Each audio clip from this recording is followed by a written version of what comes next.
Wow, we made it. It's day 4 of Radio Days 2024. During Christmas and New Year, Autistic Radio have a special project. We've been doing this for 3 years now. At least 4 hours every day, at regular times, we put out broadcasts about autism. We play our podcasts and we speak to guests. Every day also we have our regular programmes. The 444, that's normally a Sunday programme, a private drop-in for people who want to talk to others about their autism, maybe recently diagnosed. That happens every Sunday, and during Radio Days we put one in at 4:44 p.m, the same time, every day. And 555, that's another regular programme. The 5:55 p.m, Harry's Facebook live recording. Normally that's live on a Sunday for an hour and a half, but during Radio Days we have the 4 single 1 hour programmes. So during today you've got a lot to look forward to, a lot to keep you company. I'm happy today because I have one of the guests that I've been looking forward to arriving here. We all know Lucy. Lucy's got her own Substack and her own podcast here with Autistic Radio. And during the Radio Days, she has been recording parts of her Substack and we've been discussing them. She'll be doing that again today, the 4th day. But here we are with her other half. The man she got involved with a long time before her autism diagnosis. Dave, in his own right, is an entertainer, a singer, and he has found a niche in going around and supporting the people at the latter days of their life, visiting rest homes, retirement homes, and adding spark and life to the people in those circumstances. I want to talk to Dave about a lot of things today. I want to ask him a little bit about how Lucy's recent diagnosis has altered things within their dynamic, their relationship in their home. And I also have a real curiosity about the people he's meeting in the retirement homes. Because as we know, the elderly diagnosed are a small portion of the potential of how many people are in their latter days and autistic. A lot of hidden autism, and I'm wondering whether Dave might have a way to look at that.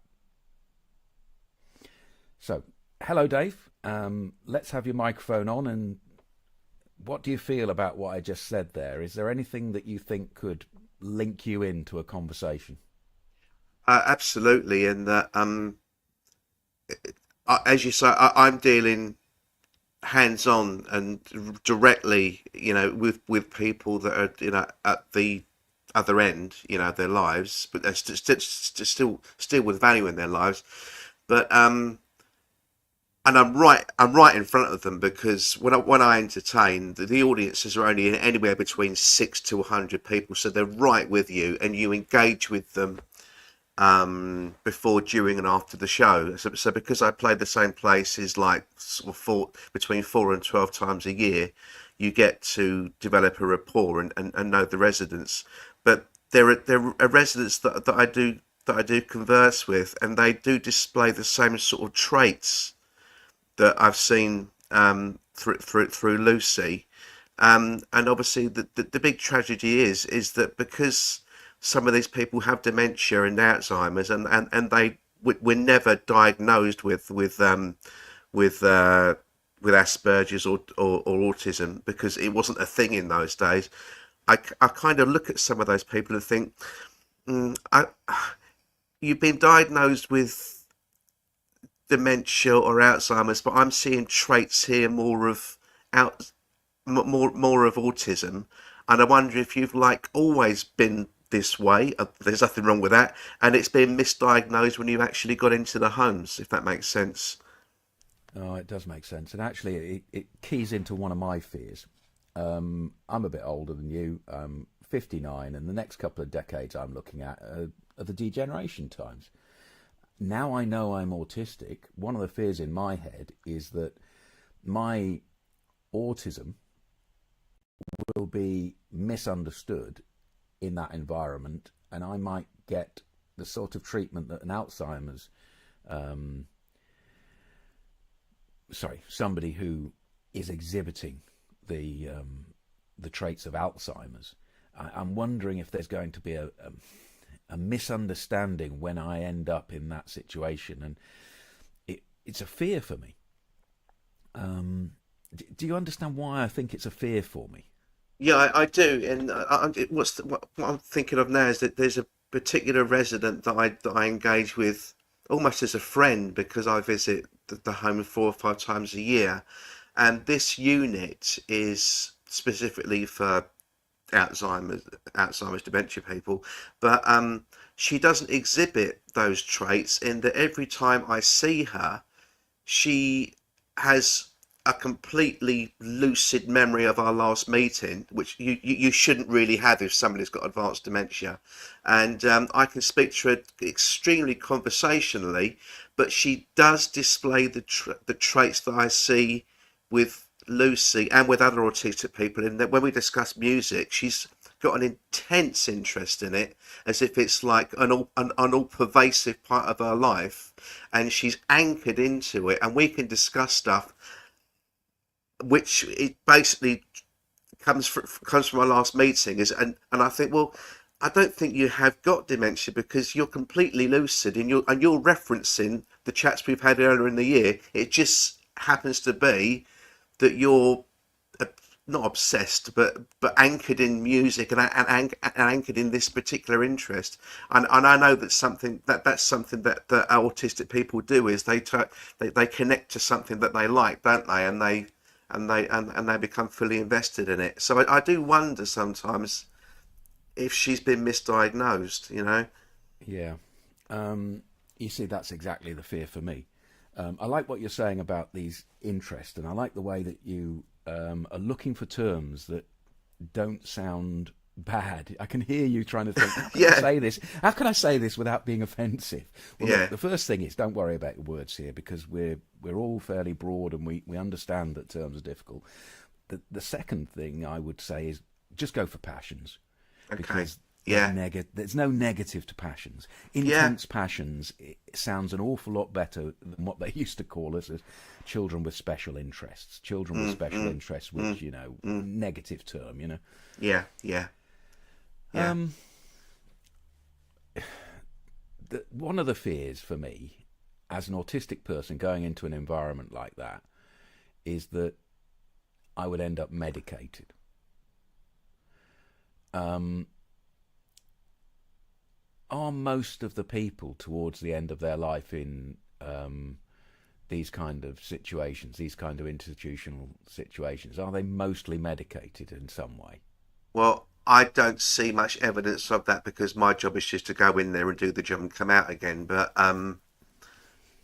it, that they are treated on an individual basis. Everyone's looked at with their individual needs, and they're all at different stages of their condition. But no, I've got to honestly say, over the course of my career as a care home singer, I've worked in thousands of homes. Because before I moved to Wiltshire, I was working out of London, and there was hundreds of homes there. And I don't think I've ever seen any evidence of medication, unless a client or a patient is in pain. I can't think that I've actually gone in there and seen any evidence of medication to combat the condition, if you like. So hopefully that should put your mind at ease a little bit. Well, I was thinking more of the medical cosh, really. I was thinking, when I was a young man, I used to volunteer in a mental institution, something that would not be allowed nowadays. I became a volunteer that did it so regularly that people thought I was a member of staff. And in a long stay hospital, most of the people that seemed to be there were there because they had been in a long stay hospital for so long that they were institutionalized. And it was actually evident to me that everybody there, I can't remember anybody that was not medicated in some form. I would be there and a bell would go and then a tray would come out and everyone would have a little cup with various different pills in them. So I suppose my fear comes from the 1970s. Yeah, I think you're probably right because I used to do the same thing. I used to volunteer for a care home before I wanted to know what to do with my life, and I saw exactly what you're describing here. But I think the key difference is that the clients that I were dealing with were in their sort of 30s and 40s, whereas the people that I'm dealing with now are sort of 70 upwards. So I'm not sure if if there was an element in the 70s or 80s of like administering that medication to protect the staff. I don't know, but it's certainly nothing that I see in the care homes of people that are suffering from dementia. Yeah, and the environment I'm describing is a different institution. These Yeah, people exactly. were put into institutions for their own safety and for society's safety. Um, when we I look don't, forward, how receptive do you think the staff would be when you visit as a entertainer and a visitor, if you actually said to somebody, that lady I've been speaking with, she reminds me of a broad term of autism, an expansive term of autism that I've come across recently. Has anybody wondered about that? If you said a sentence like that, what do you think the reaction would be in the environment?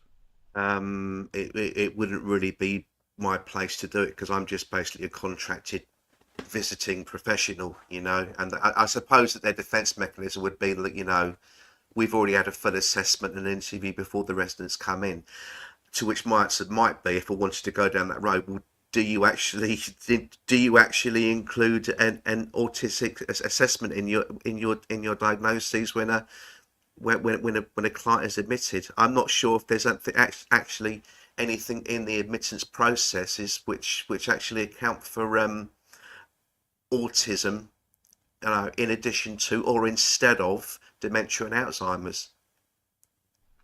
Yeah, I definitely take your point. I was just wondering, in a gentle way, is that kind of thing possible? And you've made it clear. No, there are protocols now. You can't mess about with a system like that. Mm. So if the system exists, the system is quite inflexible in that way, which is unfortunate, but it's just the way it is. If I talk to you about autism and dementia, it always is going to remind me of a researcher at Edinburgh University, and also Glasgow Strathclyde University, looking into autism and dementia in the elderly, and there isn't really an expectation of looking for autism. When they went to a large conference to present, they were contacted afterwards by many of the professionals there saying we'd never even considered the idea of autism instead of dementia or at the same time as dementia. So this is a big field that is hopefully going to be in some kind of state by the time I get there. I'll put you in contact with that research. You might Yeah, have that. some insight for them. Yeah, okay, yeah, definitely. I think by the time you get there, considering your age is like 59, I think we'll be in a far more progressive state by then. I think that because autism research is still in its infancy, I think that, see, under the CQC guidelines, I mean, they're there to protect the individual, and I honestly don't think there'll be any stigma towards autism, when an assessment's made. And I think probably by the time you're in that position, they'll probably have that within the guidelines. There's no stigma attached to it, and there's no there's nothing negative attached to an autistic diagnosis as far as these people are concerned, as far as I can see.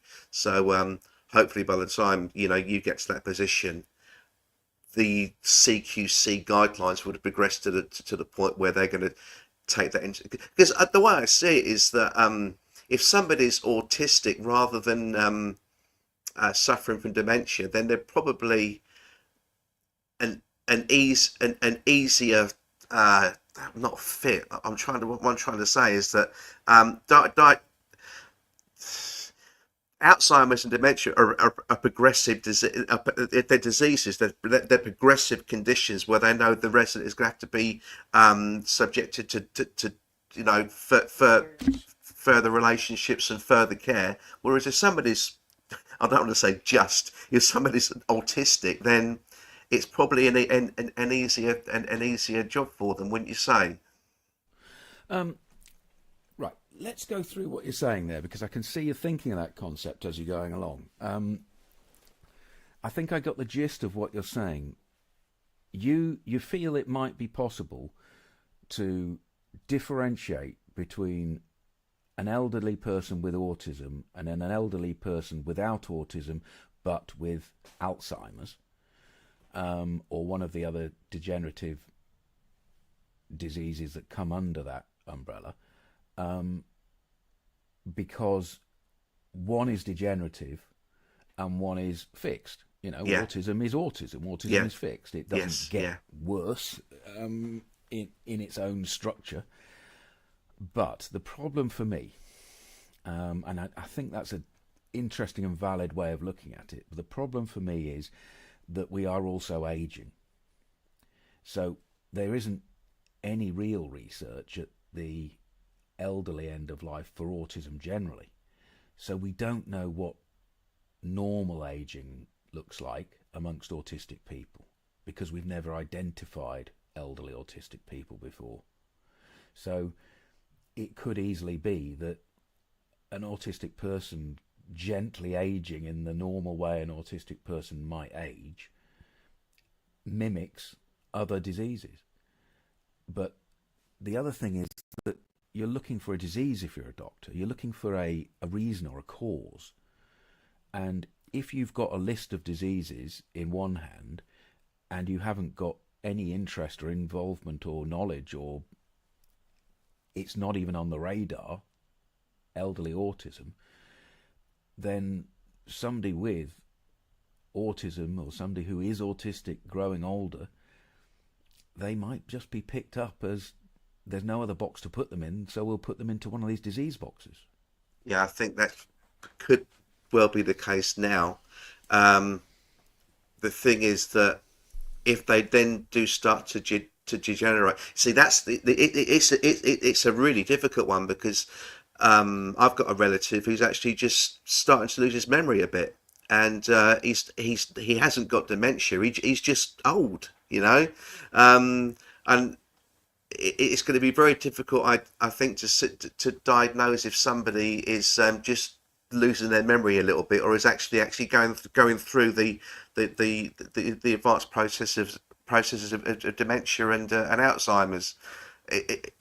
I can't see there's an easy fix, really. If somebody hasn't been diagnosed as autistic, I suppose the disappointment is that they could be displaying the same traits as their memory fades as somebody with dementia or Alzheimer's. Yeah, and I think one of the valuable things you've already said today is that you, experienced as you are, because obviously you build an experience if you spend a lot of time with a certain generation of people, but layman, Yeah. nobody's put doctor in front of your name, and nobody's put PhD after it. So it's an anecdotal thing, but you have experience of different people, and there's something in the back of your head that's saying one individual that reminds you more of your wife than of all the other dementia people that you've met Yeah. during that time. Yeah, that's right. And what that valuable thing is to me puts to the researchers, one of the things that they're worried about, one of the things that they suspect, one of the things that they think is happening is that autistic people, as they grow older, are being misdiagnosed. And that misdiagnosis might lead to inappropriate environment or inappropriate treatment. So if we get nothing else from this conversation, I think that's important. Yeah, thank you. What strikes me sometimes is that I deal with people like this lady at other homes where it gets to the point where I have to go to the staff and say, with respect, why are they here? Because I've just carried on a conversation from last time, and I can't see that. And they would say a catch-all like, oh, that they've got special needs or they've got individual needs. But I wonder when I speak to them, because the thing is, because I go and visit once every 6 weeks and they're there every day, I'm going to see comparisons and differences that they won't see because I'm going in once every 2 months. Okay. But I can carry on a conversation. This is with not with just that lady, but with other people, to the point where I have to go to the staff and say, why is X person here? Because it's not dementia. Because they're treating me as in the same way as a friend or a relative would, that's got nothing wrong with them.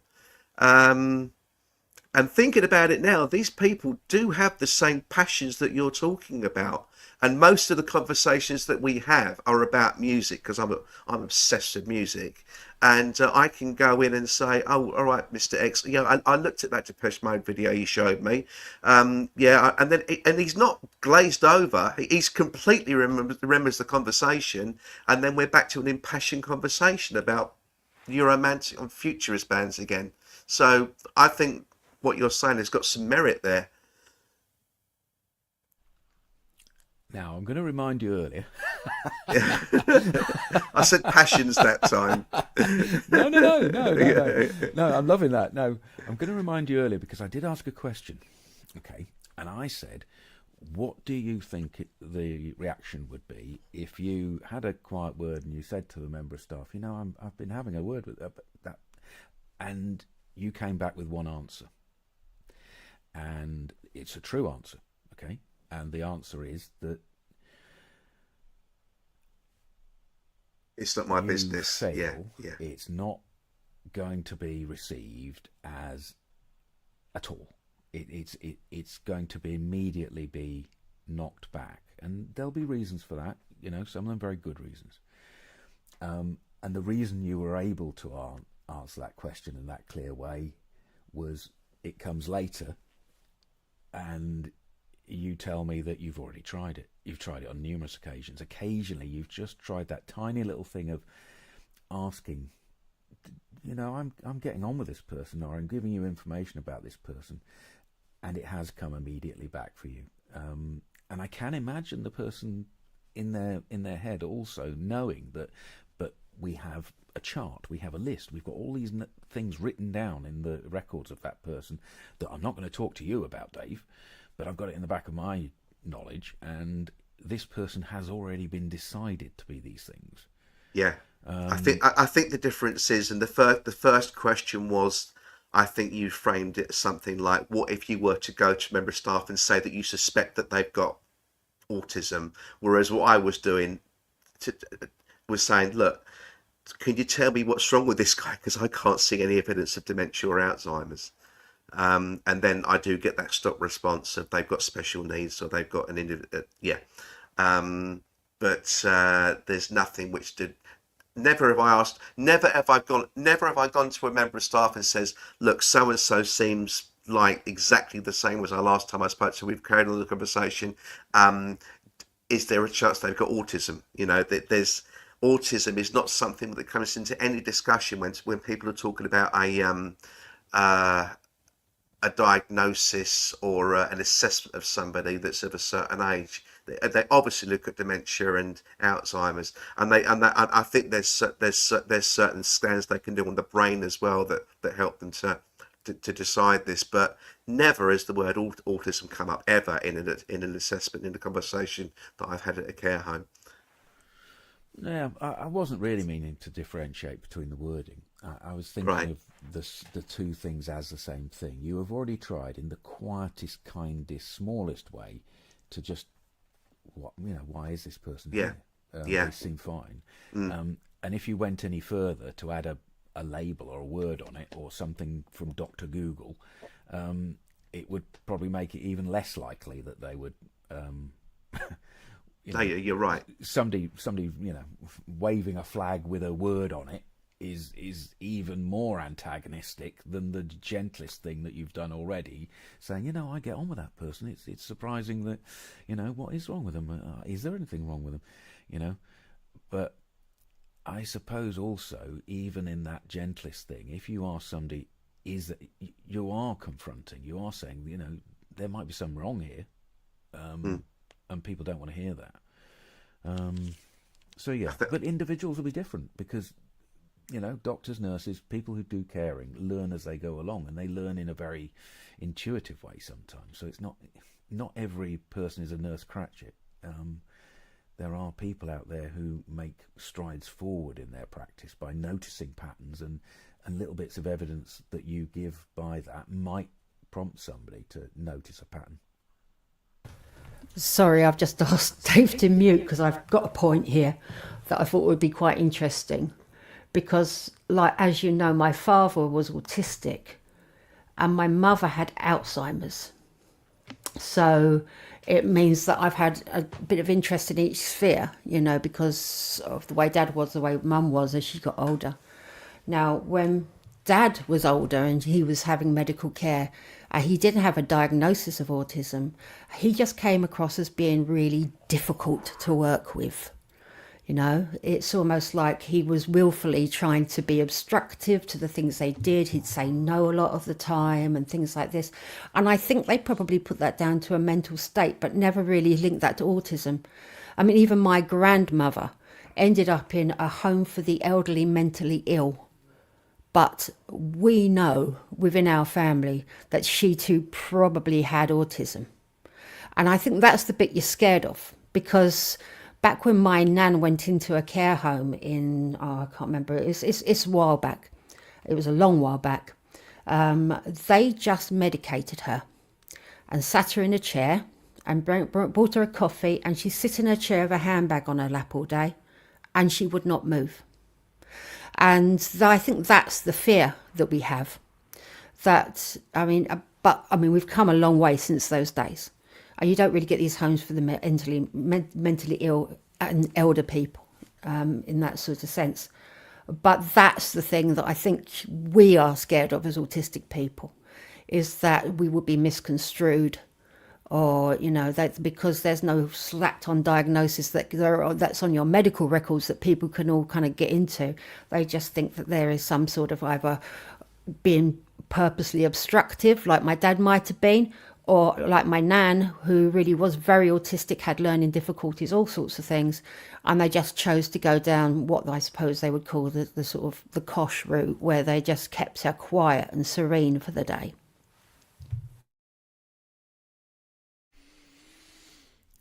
Well, I think that's valuable testimony. That I know we don't normally record initial meetings with people live, and this is a very strange thing that we're doing here today on Radio Days, recording something that will be a much shorter podcast live. In our recordings, we often take a break, go and make a cup of tea, have a bit of silence. Well, I'm going to have a bit of silence now.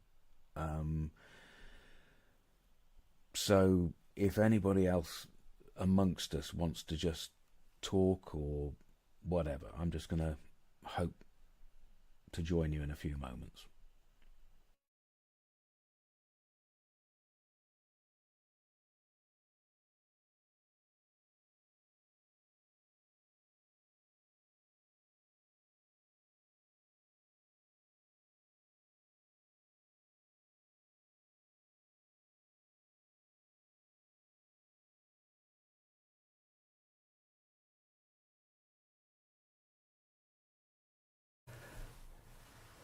So, I mean, I'm going to say this out here. I mean, I'm probably not going to get an answer. I don't know. I may or may not. But you know, having sort of gone into the care homes with Dave a lot, because I've seen him perform there, and the way that he handles is the wrong word. The way that he socializes with the residents there is very measured, and really, you know, he knows everybody by name, and he makes a really conscious effort to include everybody in that room, in what he's doing, and he really only has a proper full hour with everybody. But you know, it's been able to encapsulate everybody's individual needs and entertaining everybody as a group takes a special kind of something. You know, you being able to just go from person to person, and each one is going to be very different in the way they behave. And I think that's, you know, it's a bit of a skill and a trick to be able to do that. And I think that probably comes from your time in clubs and pubs, really, isn't it, Dave? Yeah. What happens? This isn't big edit. It's just experience. A lot of like girls singers and younger people like that have been trained through RADA going to these care homes, and they're brilliant. I mean, artistically, they're brilliant. I mean, they've got great voices. They look fantastic. But a lot of the time, they don't get rebooked because there's no engagement, and they might as well just have a DVD on. It's that the art of the craft of what I do is because I spent 25 years playing some of the roughest working men and British leisure clubs and pubs, you know, in the country, and you develop what's called a stagecraft, where you can react to situations, you know, fights that are just about to break out. You can probably calm them down just through having this inner radar that takes years to accomplish. You can't learn it. It just takes years of experience. So when I started to do the care homes, um, I could employ that same stagecraft, but in a much more positive way, because there was no angst or anti antagonistic attitudes in the room. But I could actually zero in and say to somebody, right, who's your favourite singer, and have a little conversation with them, and then remember that for next time, and you just pick the residents, and you say, right, well, I've not spent enough time with this resident attention wise, so let's just see what they want to hear today.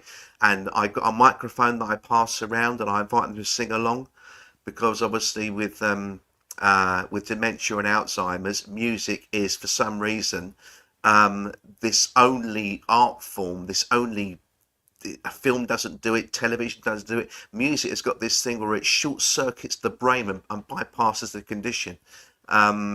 So because I'm able to employ that stagecraft and work on a personal level, almost as clients, these people, it's yeah. I wonder if that's what the autistic community refer to as empathy. When I say that Okay, I've got this okay, radar. don't pick up on that yet, Dave. Let me, for the edit, let me follow on from what you've just been saying first. Yeah. Yeah. I'd really like to allow somebody like yourself to explain something in long form, because it really means a lot more to me than trying to piece together broken sentences. So everything that you've just said in that encapsulation, there is a huge difference between you and somebody who has been trained for the entertainment. However accomplished and polished their performance is, you're doing something beyond the performance. You're not an entertainer.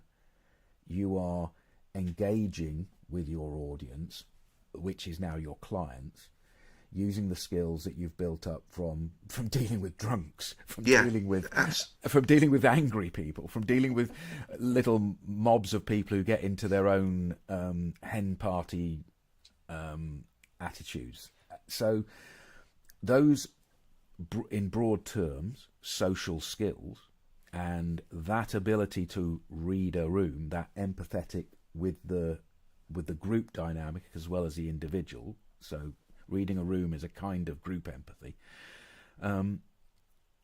That is most of what you're doing. Yeah, it is. In fact, you don't have to be as good as you are musically because No, of the rest of it. You're right. You're right. Just to give, I once saw when I started in this business. I am a classically trained singer. I train with an English National Opera principal called Keil Watson, who we just lost last year. But one of the first gigs I ever did, one of the singers there, she had a terrible cold, and she was croaking her way through through talking to us before the show. And I thought, how the hell are you going to go on stage today? How the hell are you? It was a packed. It was a golf club. It was 300 people in there. I thought you're gonna go down like a concrete parachute. And I thought, why are you even here? Okay. And she went on, and she was croaking, but she had such a rapport, and she had such brilliant stagecraft. And there was a bit where she threw out this heckle put down. And then I realised later that there'd been no heckle. She was just using her stagecraft. By the time she got 10 minutes, it took 10 minutes for her to do that first song. But by that time, even though she sounded like Mad Simpson, she already had them right in her hand, you know? And that was a valuable lesson for me, because I can actually go to a gig and have no voice because I've got a bit of a cough, and it doesn't matter. I can just use the stagecraft just to get me through that hour. Okay, so I'm going to bring this back to autism again, and I'm going to use the prompts from Raymond in the text there. Yeah. When does entertainment, if that's what it is, become therapeutic? And I want to start an answer to that and see where you go with it. Okay. I would say the therapy that I'm seeing here is not about the art therapy that we see other places. It's not about necessarily the participation, though I'm sure people sing along with you. It's about the engagement with you and the engagement with the group and the bringing back of original memories and reaching back to things that are the experience they're having with you links back to themselves and links back to their previous humanity. So it stimulates memory and all kinds of things. So that seems to be the therapeutic aspect to it, to me. Yeah, you're right. It is a time. It is. There's something magical with music which no other art form can achieve, where it just it bypasses the condition for some reason, and it's a time machine. And I can sing a Billy Fury song, and suddenly I know that resident is back on her wedding day, because she'll tell me afterwards, and then you've enlivened them. One of the first gigs I did, the activity person said to me, "What you do is it's jump leads. It's like starting a car. So basically, because you're tapping into a memory for that resident, it enlivens them, and they're back in that place." And one of the things that I'm quite proud of is I can go into a gig that I've not been to for 2 months, and I can say, right, Andrew's going to start the show today, and we're going to start with one of Andrew's favourite songs. And he doesn't know what I'm talking about, but I remember the last time we've had a chat about Elvis, and he's told me an obscure Elvis song.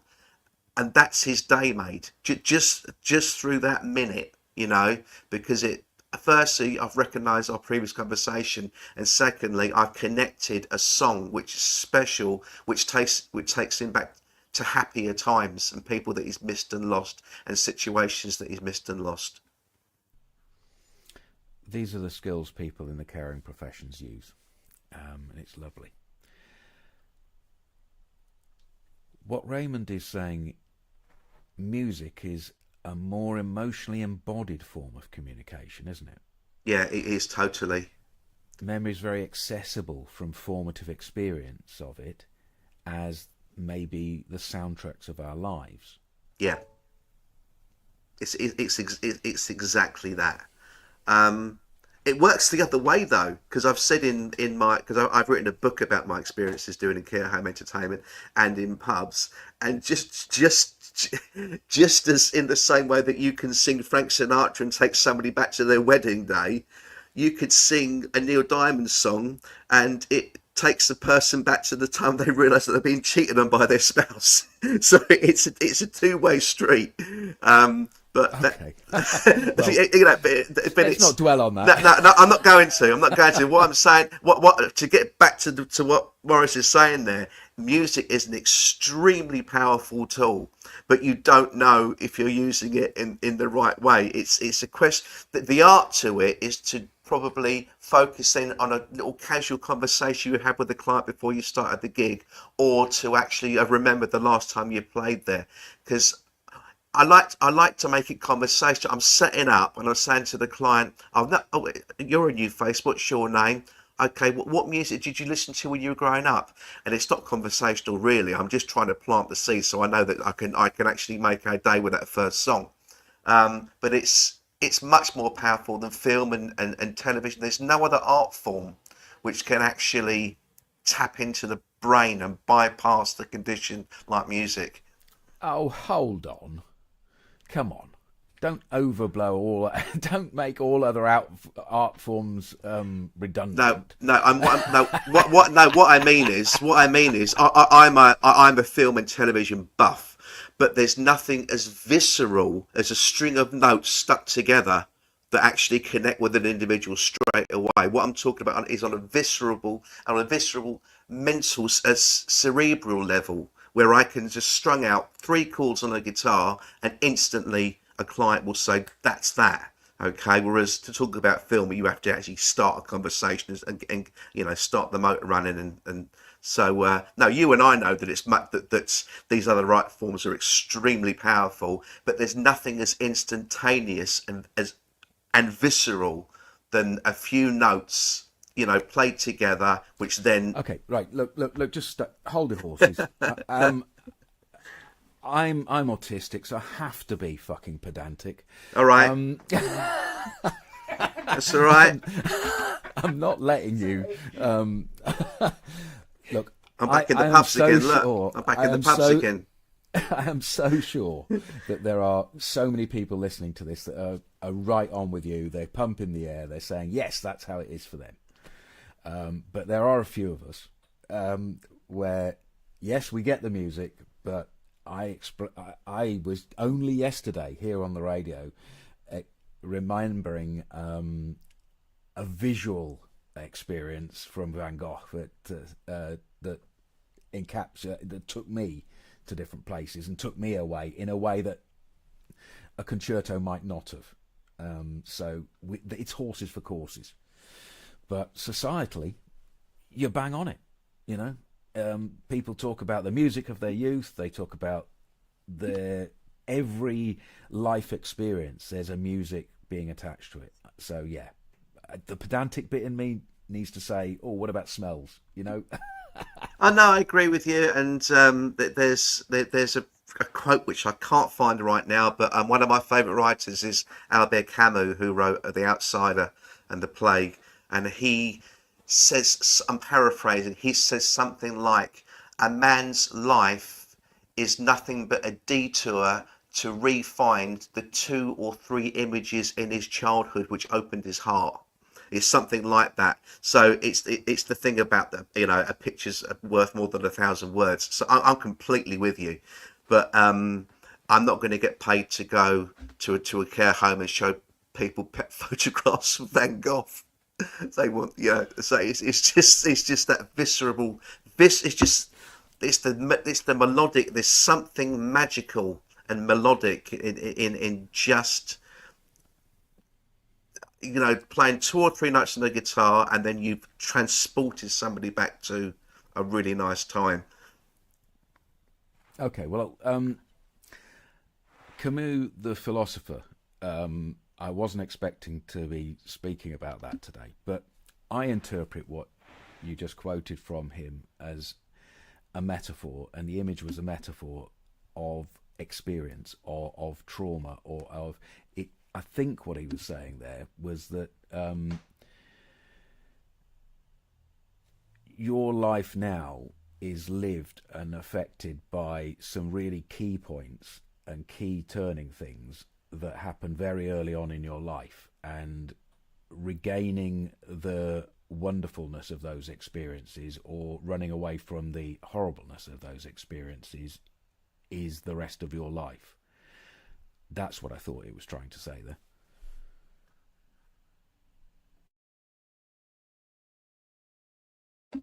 I'm trying to find the quote, but I think you're probably there. Actually, I think it's more. It's about But remind. what I would like to say to support what you're saying and to include what you're saying is that music is often the marker that gets us to access those points in life. Yeah, I think that's it. I think it's because I keep using the word visceral, but I think it's because it's so instantaneous.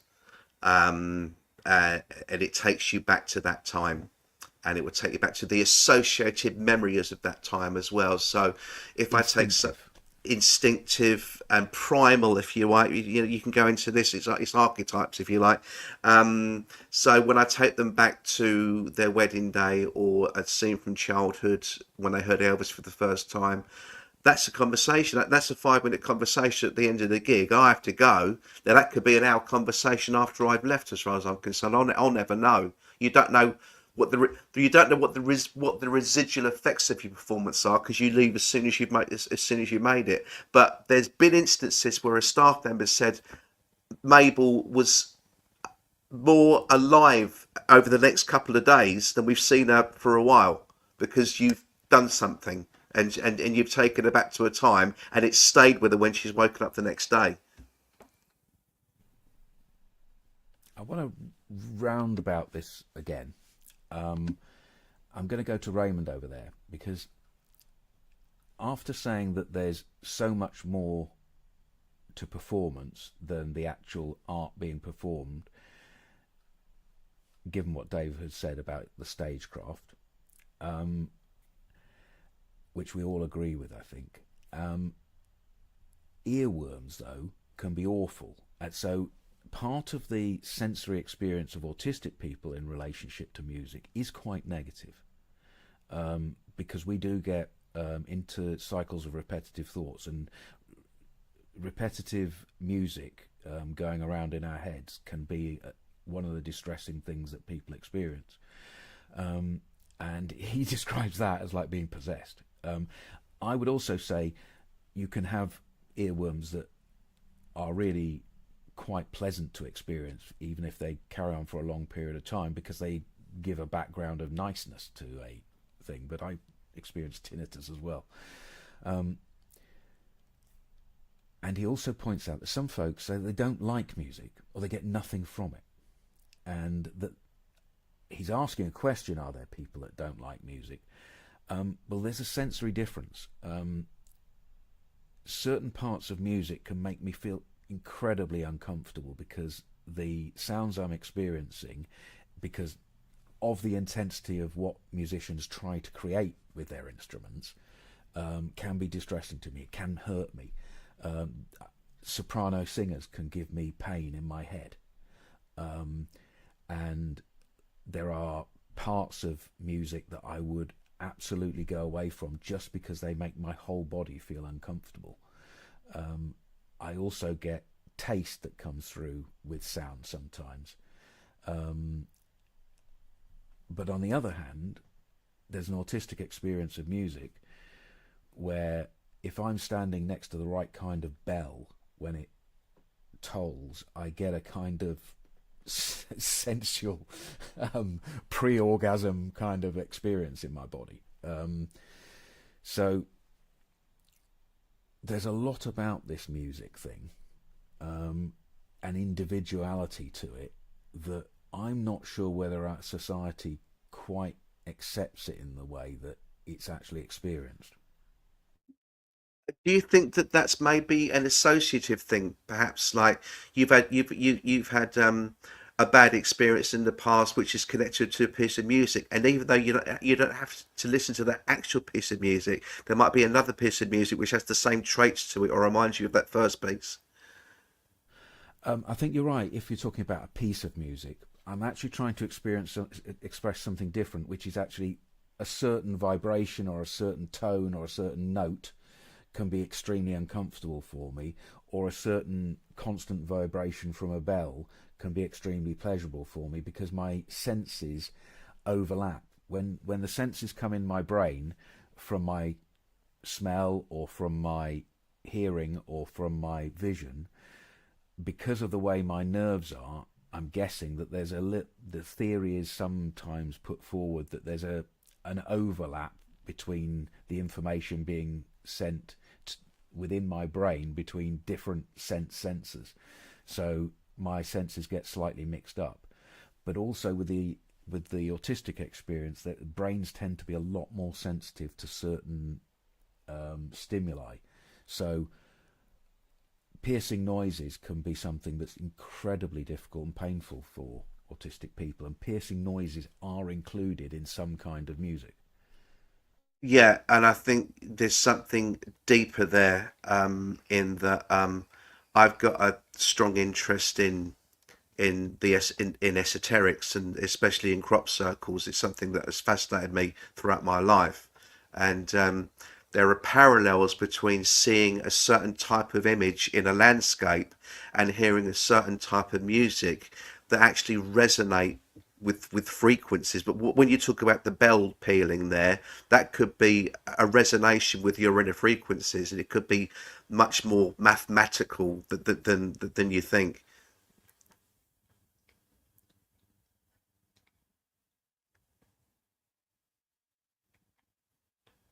I've lost him. I mentioned crop circles. He's gone. No, I'm just trying to link back to the conversation really for the edit. Um,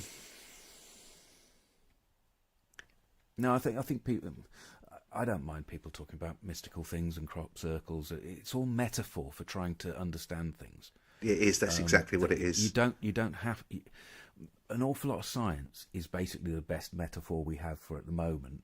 But some people try to be quite dogmatic about the idea. Medicine is practice. It isn't knowledge. It's trying things out and trying to improve them as you go along. Nothing's fixed in any of this. No, you're right, and I'm not saying that crop circles are anything other than a human origin.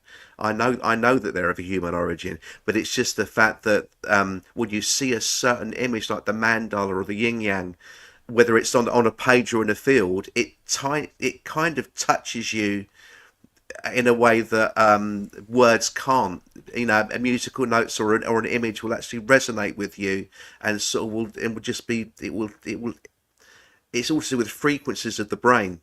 It's just it's to listen to something or to look at something will give a much more instinctive and primordial reaction than maybe reading something or having another stimuli which isn't so immediate.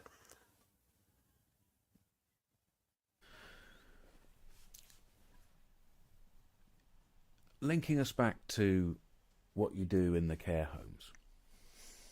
Um, if we're talking about the therapeutical aspect of you as a performer with your stagecraft and also the art that you're bringing to, um, is the experience of listening and dancing and moving that you can foster and create in a group dynamic also part of the therapy? The actual, as you've been talking about, visceral responses to rhythm and change in music and stimulation of your brain actually trying to receive and decode the music. Yeah, there's when I did my first ever gig, I was trying to swerve it because I was making a lot of money playing Masonic functions and doing hotels and weddings, and I felt myself to be quite insulted to be asked to work in a care home. I thought it was a step down, and I didn't want anyone to realise I was doing this one-off gig. So I turned down my first care home gig, my first offer, and then my agent said, "Well, if you do this care home, which is a different bit of work. If you do it, I'll give you 2 hotels. Okay, it was just like a sweetener because he could get anyone else to do it. So I did this gig, and Sorry, you were forced into your profession. yeah, I was. Yeah. Yeah, I You suppose so. reluctantly found your niche. No, that's exactly what happened. Because I thought, I did my first care home. I thought, I really hope nobody in this area has got a resident here and they see my poster up, because this is going to be not so much the bottom rung of the showbiz ladder. I'll be in the basement. And but when I did my first gig, that was it. I saw the reaction, and it was instantaneous. And there was a couple of people saying there, I don't like music. And then when I did Case Sarah, I think it was, or Underneath the Arches, it was like an old friend had tapped them on the shoulder that I hadn't seen for years. And you could see visually their faces changed. It was almost shock. And I'm not, as I say in my book, it's nothing to do with my performance. It was just the song that I'd picked just happened to like really have a noticeable visual effect on this resident. And he was like, oh, I'm back there. Book? Oh yes, I forgot. Tell us about your book. Well, Published, isn't it?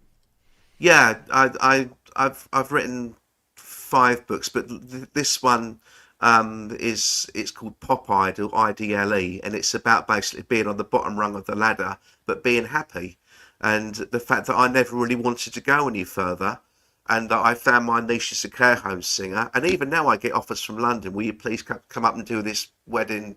The money's ridiculously good, and I say it's not what I do anymore. I just do an hour a day. I do 4 or 5 gigs a week, and I choose to be where I am. It's not failure. It's and also with the smoking ban and with a lot of the pubs closing and suffering, people are trying to get into the care home circuit now.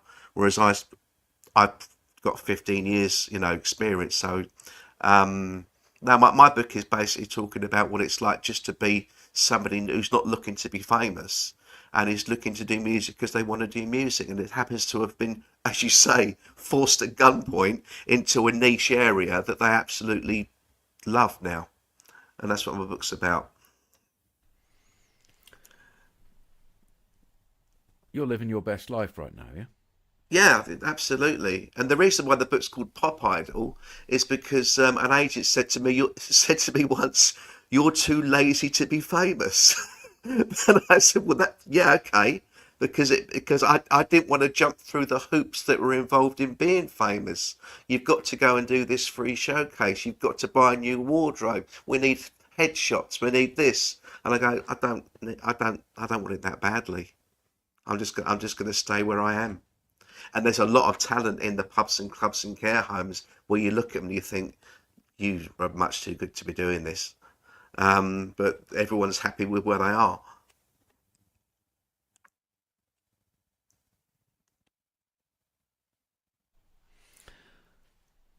I love the concept of that.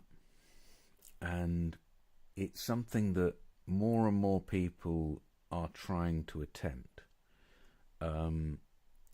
Getting their time back out of the capitalist system by earning sufficient in something that they feel complete in, not constantly striving to move out of, not living in that tyranny of ambition, but doing something well and enjoying the doing of it rather than always looking to the next thing. It's a movement, and people give it different names at different times in different decades and different generations, but it's only a small number of people that are ever brave enough to make it happen. So I really applaud that. That's kind of you. You're right. Some people I've seen throughout my career, I think you're only here because you're praying you're going to be spotted. Okay? Whereas the happiest entertainers I've seen, I'm going, you're only here because you want to be here. And what's nice is that I can go to I can go into a new client I can go into a new care home, and at the end, a resident or a resident family member would say, "Oh, you must have. So you must come here every week, then, do you?" No, this is my first time, but I know how to engage with an audience before I start the performance and make you think that it's my 50th gig here. And then obviously I've got a new client, and it used to really puzzle me as to why they were so keen to get their diaries out even before I finished the gig. And then I realised it's the rapport, it's the fact that you're engaging as people, right? This is what I like to say. I'm singing to them, I'm not singing at them. And because I can engage and say, right, you can do your Matt Monroe's song now, or I'll do your Matt Monroe's song now. And once we've done that, don't worry, Andrew, I'm coming to you in a minute. And don't worry, Morris, I'll be with you in a second. They're all engaged because they know it's all about them. It is stagecraft, but it is a passion as well, because you can't fake that. That's basically what I'm saying to you. You have to believe it, because an audience can smell a fake, or they can smell somebody who's not being genuine. And the stagecraft and the engagement is probably 60%, and the other 40% is actually the performance of the music.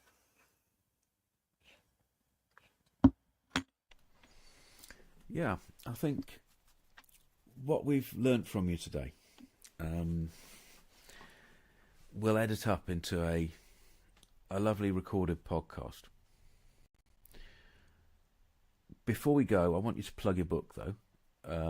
The book that you've got out and the other books. Just quickly go through what you've done and got published. Okay, the first 4 books that I've done, it's a ridiculous concept. What I would do, I would write letters. It was a little family thing that was done with my father. And what we would do, we would write letters to famous pop stars, but we'd bypass the management. We'd go in through, roadies or bass players, and we'd say, for example, the microphone. No, I'm okay. What we would do, we would write ridiculous letters to pop stars, deliberately getting the wrong end of the stick about their lyrics, and so we'd say, "Dear Mr. Kershaw, no, it wouldn't be good to be in your shoes for just one day, because I take a size, because I take a size 8. You're obviously a more diminutive gentleman. You take a size 6. So if I was to be in your shoes, I'd get chaffing around the heel area, and that sort of thing. Just ridiculous letters." You cheeky buggers. Yeah, but we were doing it as a character. We were doing it as the person that you meet at gigs that thinks they know everything about the songs, and they think they're singing to them personally. So it was all character based. It was done under a nom de plume. So it was all fun. And we'd say to the pop star, "We're going to write you this ridiculous letter, but we don't mean it really. Just come back and have fun." So that developed from a website into 4 books. Okay, so we've got volumes where we've got replies from Deep Purple and Kim Wilde and Julianne Regan, Devo, some of the biggest names of the 80s and 90s. And we got 4 books out of that. But because I got so I've got a conscience. I thought, I thought it's not fair to make all this money, and I'm taking all of this time from these pop stars on this silly little project. So I donate a considerable amount of money from every copy sold to Musicians Against Homelessness Crisis, and I've raised £2,600, which I give into charity. So that's my brilliant. That's what a lovely feeling. Yeah. That's my first 4 books, and you know that thing where they say a book's always new to somebody. I've sold 130 over Christmas without that much work, because people say, "Have you got that silly pop star book? It's mad." And then they tell their friends. Bloody book. Yeah, we've got the first one. Tell people where to buy the fucking thing. The first one is called Dear Mr. Kershaw, and that was after our poster boy Nick Kershaw, who was the first letter. The second book is Dear Mr. Popstar. The third book is called Grammar Free in the UK, and that's specifically UK punk artists like Sham 69 and UK Subs and the Ruts and Cockney Rejects. And and then the book after that was called Dear Catherine Will, and that was Britpop bands and 80s and 90s indie bands, and they're all on Amazon. And if you buy a copy, some of your money, a big part of that money, will go straight to the homeless Okay, charities. listeners, he's had enough of a chance now. Okay, in the transcript, just take those words out and Google them and find it. Okay. Yeah. And the fifth one. What's the fifth one? The fifth one is my Pop Idol book, which I just did as a cathartic thing, but it's really resonating with other musicians because it's like a little handbook as to what to avoid when you're going into the business for the first time with dodgy agents and rubbish pub gigs and etc. etc. And that's the one where I talk about the care homes at the end, where I resonate and say, I've resolved my life now, and I'm just working on this circuit and working with the people with dementia and Alzheimer's. Okay, and we'll have a link to find that book in the program notes. It's lovely having spent this first opportunity speaking with you, Dave, and I'm hoping you're going to come back, and I'm hoping this is going to be a regular part of your life alongside Lucy there. That'd be a pleasure. Yeah. Wonderful. Thank you so much. You're absolutely welcome, man. You know, this is a two-way street. We get so much from this. Now it's up to Lucy to decide here on Autistic Radio. Do you, Lucy, want to go straight into your next podcast recording now? Well, I haven't said a darn thing, have I, for the last hour? So yeah, well, yeah. Look, I thought this was going to be a co-pro. It turned out to be the Dave show. So I thought that worked really well because the bit that you did at the beginning introduced him and let him fly, and I thought really, really damn cool the way you did that. Yeah, and honestly speaking, I mean, he's well, you know, I've just introduced you to my personality over here. Honestly, it's his big personality that, and the fact that I've spent a lot of my time watching him work. You know, I met him through his singing. Well, we met through music, but you know, I met him, and then you know, that was all. Hang on a second, something's resonating.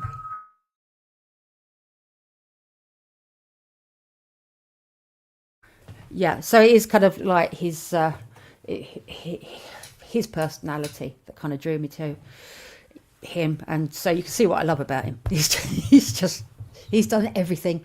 Yeah, I'm happy to do. I'm going to probably move my kit into the other room where Dave's not, so I can do my bit. I'll do an introduction now while you sort yourself out. Okay.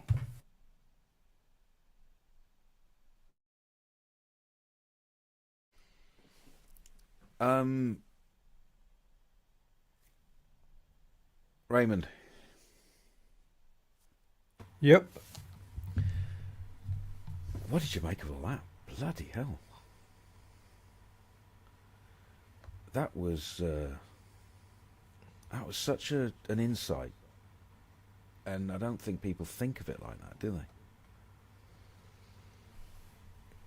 Yeah, I agree. Which parts of it were for you an insight? Well, the thing, the whole therapy idea of it, you know, the guy didn't really want to go into that, and he did it as a favour, sort of thing, and then he found that on his first gig, he just felt at home there. You know, the reaction he got and the stagecraft, as he said, that he had built up over the years just meant that it clicked for him, and that changed his life onto, you know, a groovy path. Yeah, I get that. I think what you mean is like he found himself, yeah? Yeah. Through a circuitous route, probably in spite of himself, yeah. Yeah, yeah. You know, yeah, I'm all into that, yeah. Yeah, the story we started there with was, you know, before he came along, what did I know? I knew Dave was good at what he did. He was a musician of standing that had gone into this very specific niche. But when I finish up listening to him, it's a different way of looking at it. He's changed his whole life on a point in time, and it's just clicked, and it means that now he has his time back. He's doing something he's absolutely enjoying, and you can hear that, and he's got his time back out of society. Yeah, he found a niche, and it's a process. It's ever evolving. It's like when you've done business, right? You know, when they talk about unique selling point. Yeah. Like your elevator pitch. What is it you're doing? Right? What have you got to offer? What's the value of it? Yeah. Ultimately, we have ourselves, and I think it's just finding that, tuning into that. And sometimes that means letting a lot of expectations go and letting the random come in.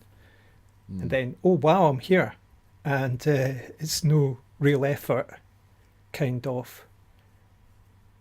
That's the feeling I got from it. But it's also, it reflects back on yourself and us and this medium, that this can happen on autistic radio. The long form. Well, not anything in particular, that you just set it up and go and look what happened. And you're sitting here now digesting it and asking me, what did you think of that? And it's like, wow, it's evolving. Yeah. It's a process in action. Unpre-planned. Yeah. You can't really go away and box this. You can box something, but not this. This is truer than that, if you see what I mean. And it is an art. I think at the end of that programme, I'm going to have to tag on a recording, and I might record it now. You go for it then. I'll just switch myself off here. Okay.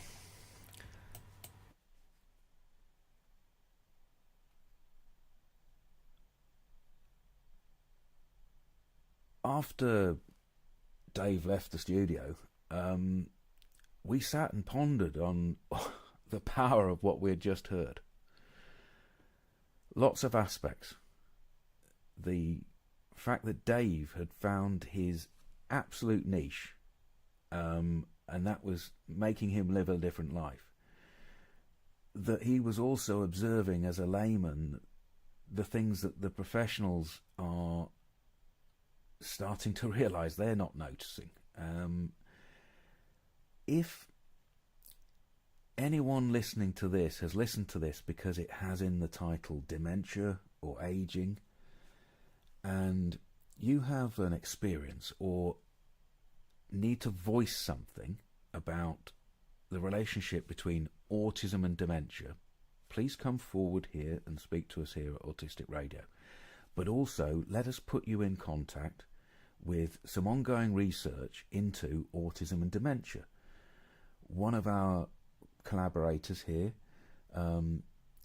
Lindsay, has made a few podcasts with us, and I will bring them out of the archives and I will dust them off and play them for you again in the new form.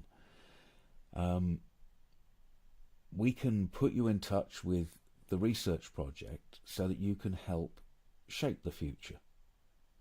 So we're particularly looking for people who are elderly, possibly 60 plus, male and female, who have considered the idea of dementia in themselves and have considered the idea of autism in themselves, but also family members of people who they suspect or they think may have either one of those conditions or both. And also stories from people's experience of the past, looking back and with fresh eyes wondering about a relative. These kinds of pieces of information and testimony make other people come forward here in podcasts, but also if we can put them you direct with the researchers, then maybe you can make a difference somewhere.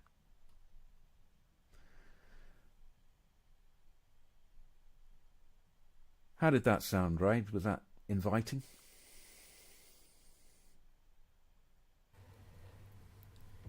Yeah, that was good.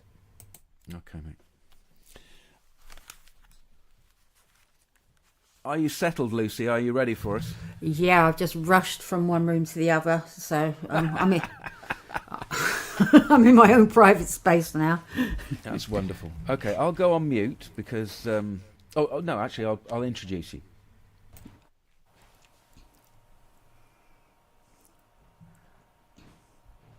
Well, this is the last time on Radio Days for 2024 that we'll be visiting the world of Lucy. During Radio Days 2024, a new podcast was born. We have a previous episode when we met with Lucy before Christmas and spoke to her that is in edit at the moment. And now, during this period, we have made 4, including today, and Lucy plans to possibly pop in and make a few in the future. So it's lovely to be able to say, Lucy, the live recording again of your Substack, Autie Unmasked. Yes, this is the last one. It's flown past, but it's been really rewarding up to now. So today I'm going to be reading a piece that I wrote in October, and it is entitled Kansas Monochrome Technicolor Oz. Living on a spectrum, but only seeing black and white. And if we're all sitting comfortably, then I'll begin. So, in all fairness, I'm sure that my parents decided to send me to the local Church of England primary school because they believed I'd get a better education there rather than for any religious reasons. And they were right. It was a genuinely nice place to spend your early years, besides Miss Gale, my first ever teacher, who was so terrifying that my mum had to have words with her after learning that I'd taken to wetting myself in class. But even if the core of the curriculum was to teach the 3 R's, the real bedrock was belief and Bible study. So, starting at the tender age of 4, I was taught reading, writing, arithmetic and revelation. We would all be furnished with a hymn book entitled Sing to God, containing hymns and prayers which we dutifully sang and recited each morning while sitting cross-legged on the unforgivingly cold hard floor of the Hooper Hall where the pupils would gather each morning. I'm still fully conversant with the recitation of the Lord's Prayer if I ever need it again, which is highly unlikely. I also know all the words to Cameo's 1986 hit single Word Up, which I find to be far more uplifting and something that I will happily recant with dance steps if asked. We were told of the Garden of Eden and Noah's Ark as if they were factually accurate. Believers went to heaven and sinners went to hell. Jesus turned water into wine, calmed storms, raised the dead, fed thousands with just 5 loaves and 2 fishes, was crucified and rose from the dead. And these were not metaphors or hyperbole. These were presented as historical facts. Okay, I'll pause it there for the minute and see if there's anything that comes out of that first part.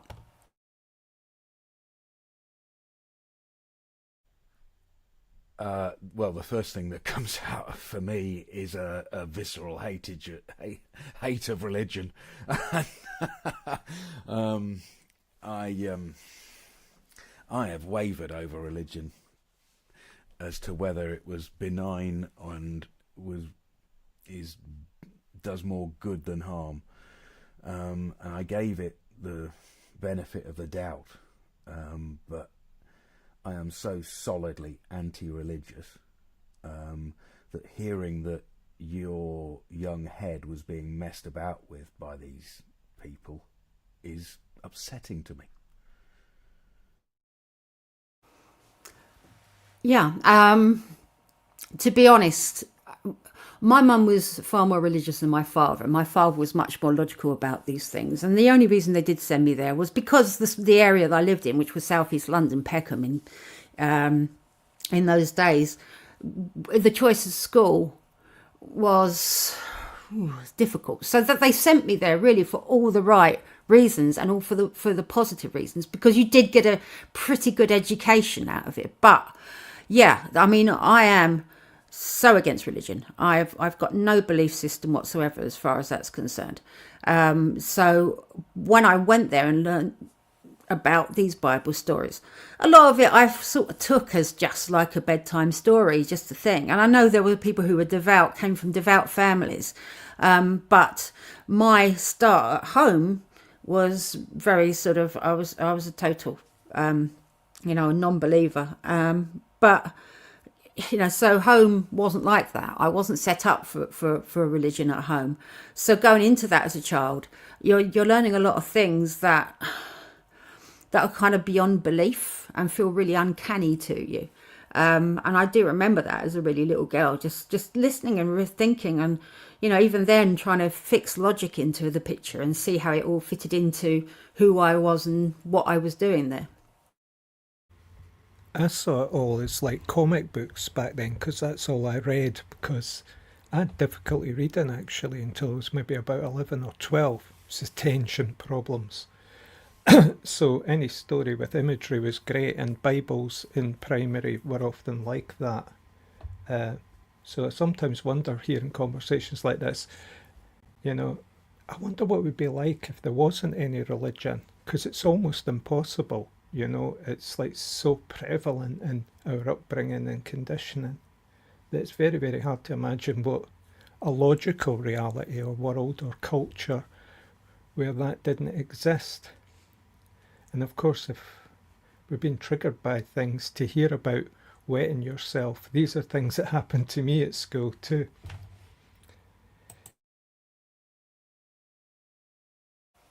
Yeah, I mean, I always look. I've not got a complete hatred of religion, only from the fact that I guess that some people get something from it somewhere, and it's for some people it's quite a benign thing, but it does act as a sort of a moral compass.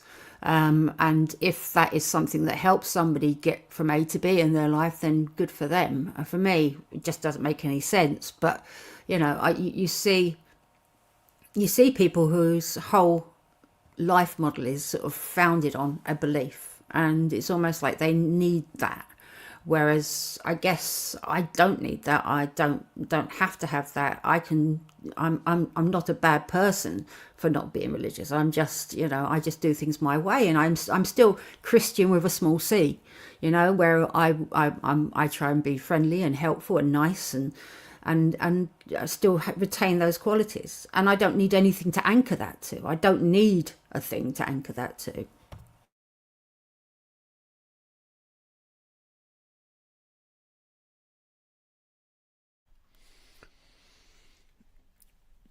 I think almost exclusively in my experience so far, all of the religions have produced very failed models, very poor structures of morality, and religion in generally around the world I associate with an embedded set of behaviours and beliefs that are damaging to the human, damaging to the human spirit, damaging to children.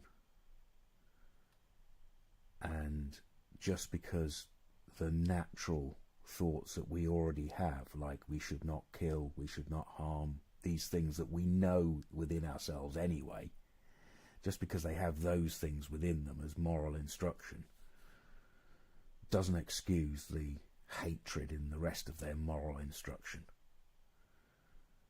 Religions are a very poor versions of moral codes in my experience.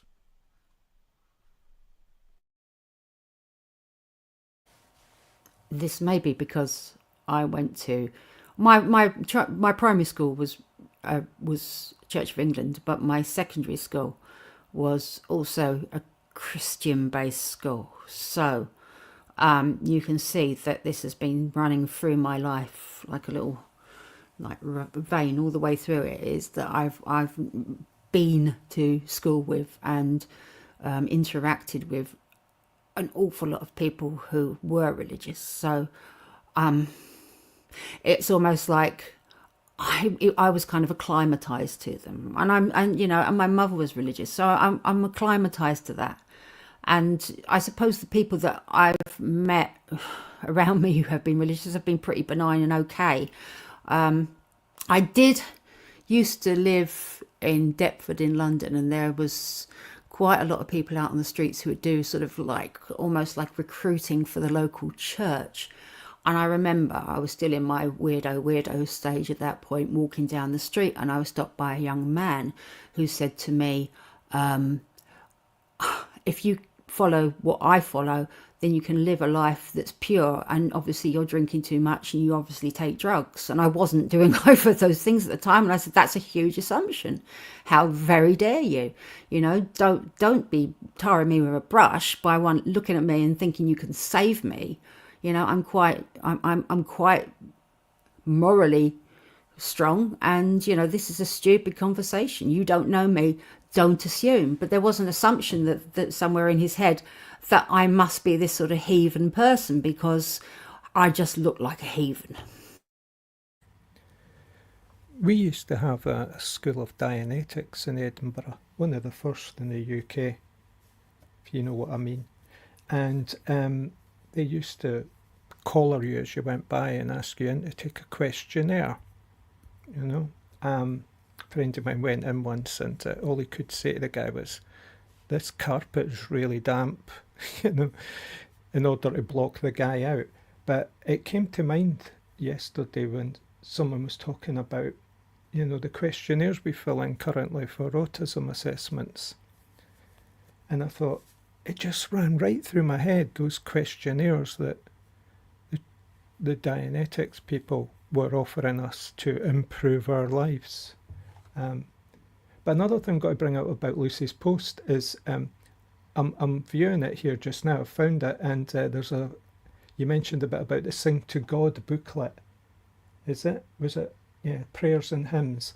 Because we used to get that where we tuned into the radio. It's kind of like a special day. You tune into this radio thing and do this program called Singing Together, and everyone would sing from these little songbooks, and Bobby Shafto and stuff like that. So it was probably not that religious, but it was there.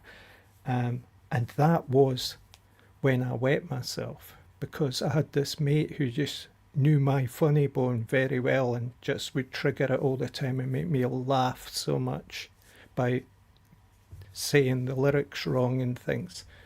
And I would just piss myself laughing. I thought that was just a cliche, but it was actually a reality.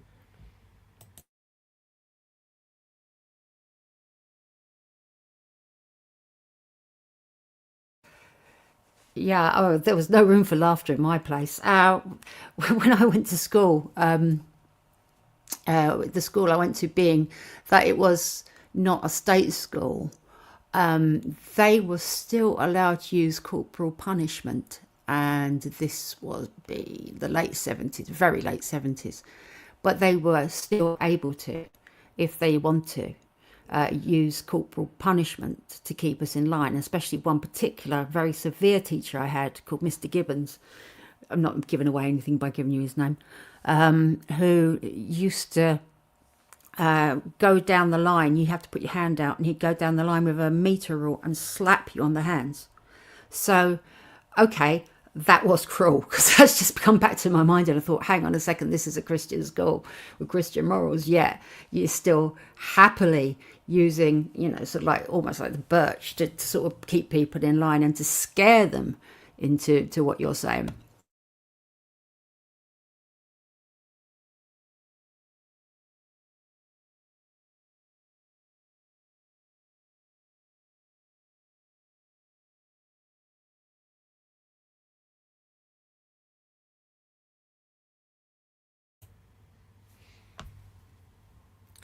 I just stuck a lot of stuff in notes there. You can read it at your leisure, but if you want to carry on, Lucy, or has anybody got anything else?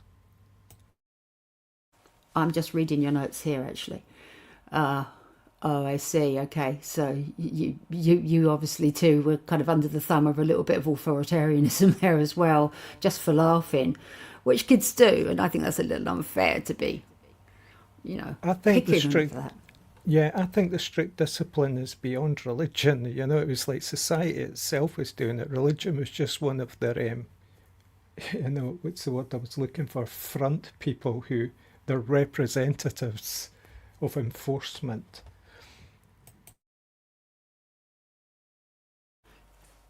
I would. It's almost like religion can be really unkind in that sense. I suppose it's you are having to follow a path and do the right thing all the time, and how you expect somebody who is, I don't know, 6, 7 years old, 8 years old, not to sit there and giggle and want to have fun and play and that sort of thing, and almost trying to squeeze that fun out of you is pretty bad.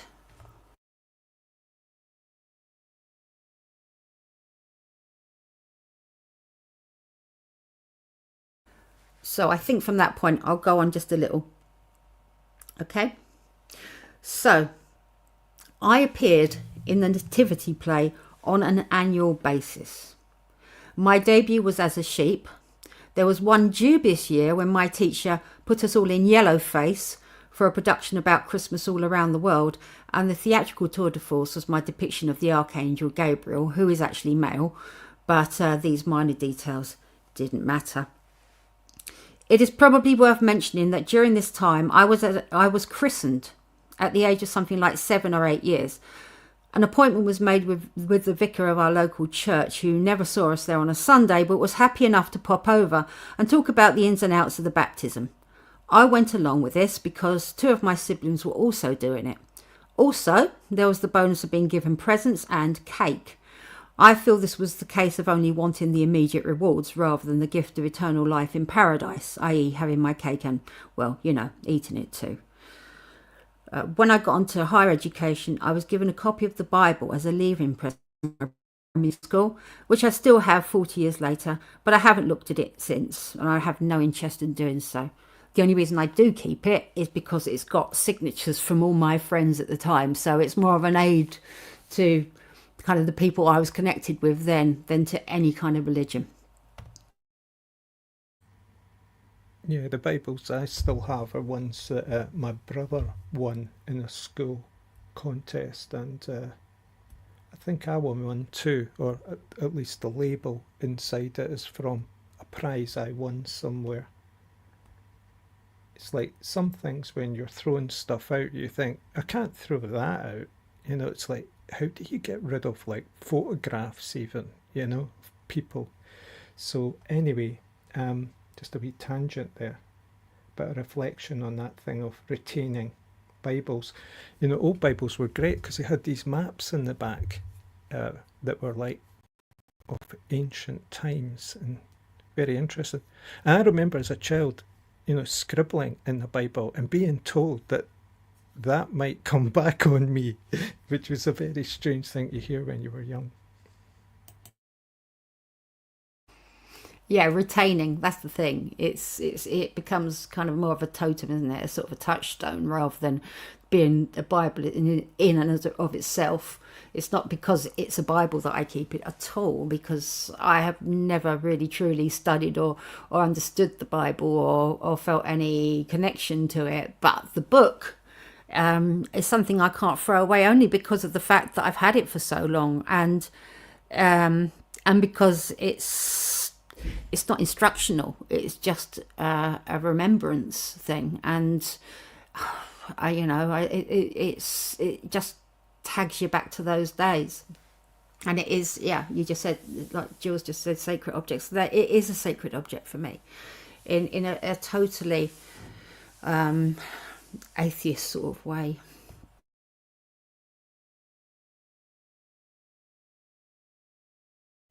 There's lots of things I love about religion. I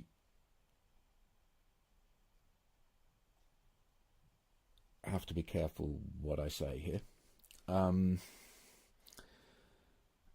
I know a family who I see as a neurodivergent family, and it's a big family in my area with a lot of generations, clan almost, and the head of the family I used to speak to a lot because he was neurodivergent like me. He was undiagnosed, but his passion for soil was enough of an indicator in itself beyond all the others. But he was also a lay preacher. And it always struck me that this family had a deep embedding into the routine and structure of their church that was really a lovely part of their lives. And it's like an autistic religious family. And you do find them in small sects and in small religions, and they are often, it feels to me, the people who give religion a good name. Because they look at the good things that are written down as instructions of good ways of living and they follow them. But they also themselves were open to modern and progressive ways in society, so they didn't see the Bible as a ancient prescription that should never be changed. So every time we come across religion, there are always possibilities that there are niche parts of it that are so beautiful and lovely. Sacrament objects. I go around the world and some of the most beautiful experiences I have are within religious buildings or religious outsides, religious places. Not just the work that human beings have put in, but the places where the stone is worn that a thousand pilgrims have walked. So I just want to say something positive about the whole idea and concept of faith and religion.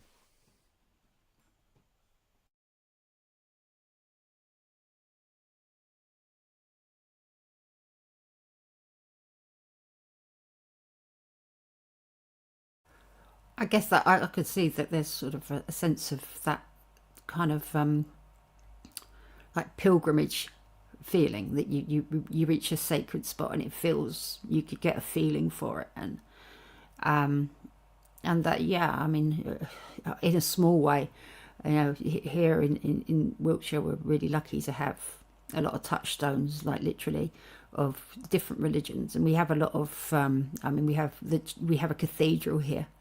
And I visit it. I'm not religious, but I visit it, and I go there, and I can get in there for now because I live nearby, and I go in there, and just the feeling inside there is really very serene and very, and it feels like a quiet, reflective space, and it's nice to be within it. You don't have to be in there for any other reason but for a bit of inner peace. And although I wouldn't go to a service there, or, you know, I'm atheist and not afraid to say it, but even so, just being in that really old place, you know, built hundreds and hundreds of years ago, that's still standing and still drawing people to it and still has a sense of utter calm about it, is a lovely place to be. And you know, there's no getting away from that, whether you are atheist or, you know, or deeply religious. I think it just feels right.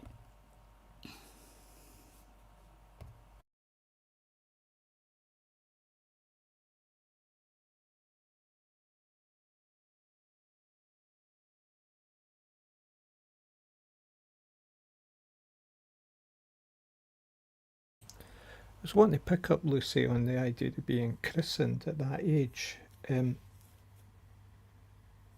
Is this a Catholic background? No, it's Church of England. So we're just the Church of England, which is the school I was as well.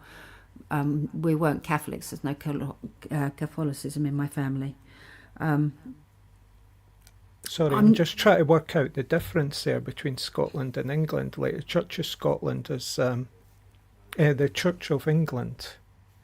I know that one of the main, the Anglican Church or something is Catholic, is it not?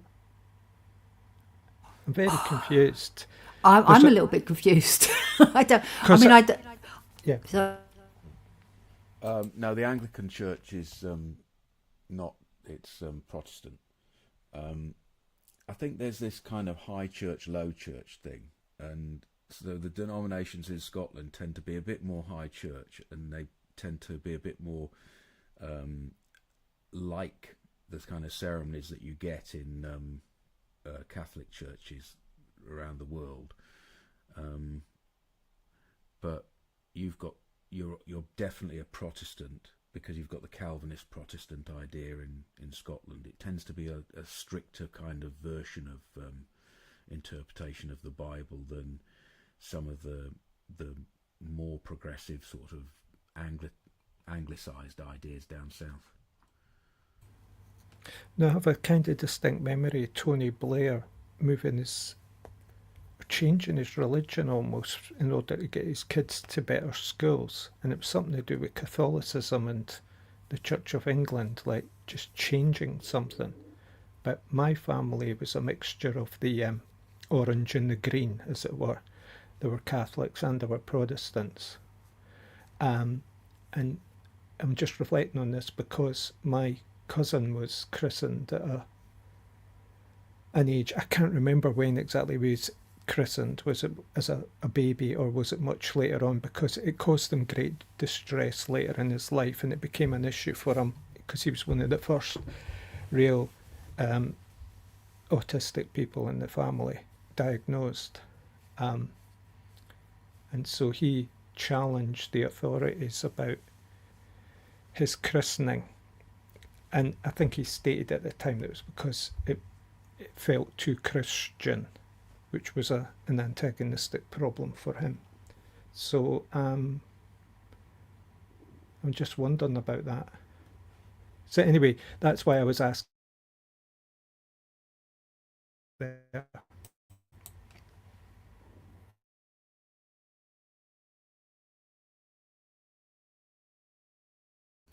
I know that I think you said there, Jules, that about Blair becoming a Catholic to marry Sherry.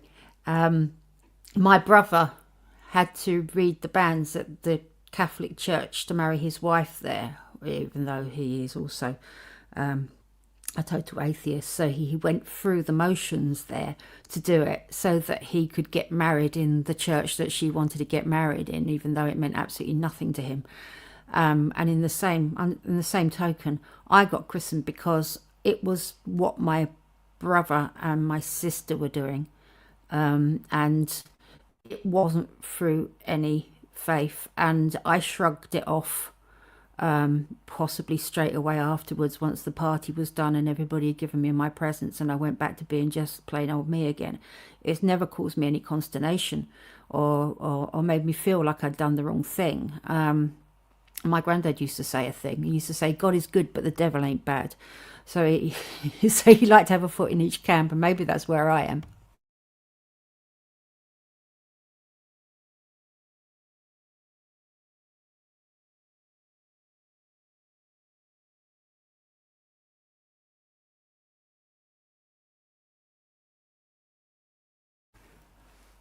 I think what I'll do is I'll move on a bit. It's quite a long piece, this, so I'll move to the next part. Okay. So, from there, I dawdled onwards into a public school on a part scholarship, once again gifted to me by my parents, who were hell-bent, possibly not the best way of putting it, on giving me a shot at good grades and a future doing something worthwhile. And there was religion again, front and centre of the daily routine. I had conveniently learned to live with a narrative by this stage. The significance was lost to me, but it did no harm to listen and inwardly reject the message. Who am I to spoil the mood? In my mind, the tenets of any faith did not chime. I could not and cannot picture a beyond, Life is life and then you die, like any animal. Heaven and hell were man-made concepts, reverently and irreverently constructed to keep the serfs in a line. A promise of eternal life if you live by the rules, damnation if not. I am aware of my truly rigid thinking in this matter. In some senses, I could say that I am envious of those people who had an unshakable faith in the intangible. I'll pause for a second.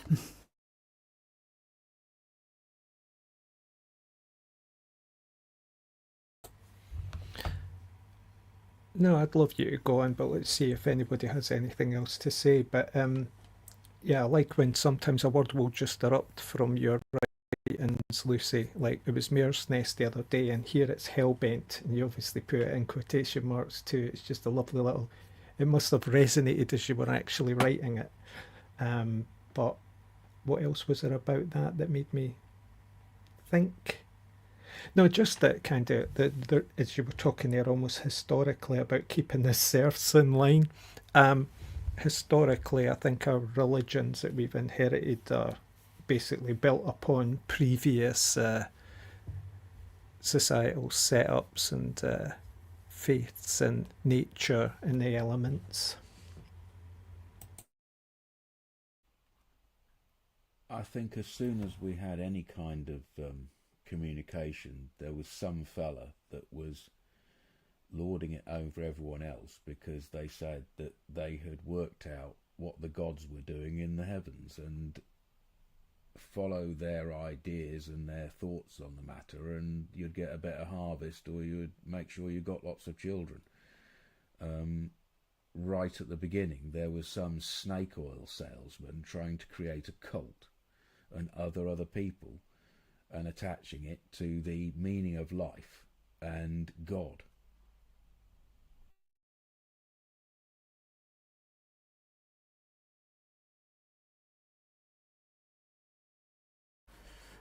And it's possibly, when I say sort of keeping the serfs in line, if you're directing people in a certain way where they feel that they are looking to the beyond, to the other side as well, that you live your life, but that's not really, you live your life for your afterlife, so you do all the good things and get rewarded for that in different ways, like sort of good harvests and fair weather and all this sort of thing. But then it's preparing you for some sort of, when you move over to the other side of the river Styx or whatever, and you're going to be rewarded in your afterlife as well, and that's something that keeps them on the same trajectory of being good and Christian and whatever. And for me, I just it annoys me. It's like you can't enjoy your life, you can't live your life, you can't have like a really fulfilled life and do everything and experience everything because you're so scared about dying and moving on. Gosh, that sounded big. So yeah, that's kind of how I feel. No, it's a deep subject, and very briefly, I was reading stuff last night about a writer I admire called René Girard, who developed a theory called mimetic desire, which is that civilization's built on the fact that we need to fit in with everyone else, and we will combine and pick on someone else as a scapegoat and use them as a sacrificial lamb that gives us meaning. They're the poison and the cure, and they keep us all together, or we end up destroying ourselves ultimately. So it was a weird read. Thank you to Fiona Rose for that thumbs up.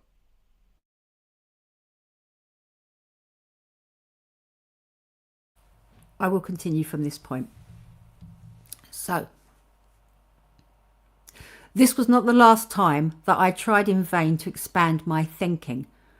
During the early 2000s, I found myself in the countryside around the county of Wiltshire, a land rich in history and sacred sites. There are hill forts and stone circles, and there are ley lines, apparently. I can't see them on Google Earth or in an A to Z, but they connect the ancient monuments to one another. During the time I spent in the landscape, there was an abundance of crop circles. These intricate patterns laid down in the wheat field in the dead of night. There was, and still is, furious debate as to the way these formations appear. Some say they may be placed there by extraterrestrial beings, and some say they are made by people, although still with the guidance from an unseen hand.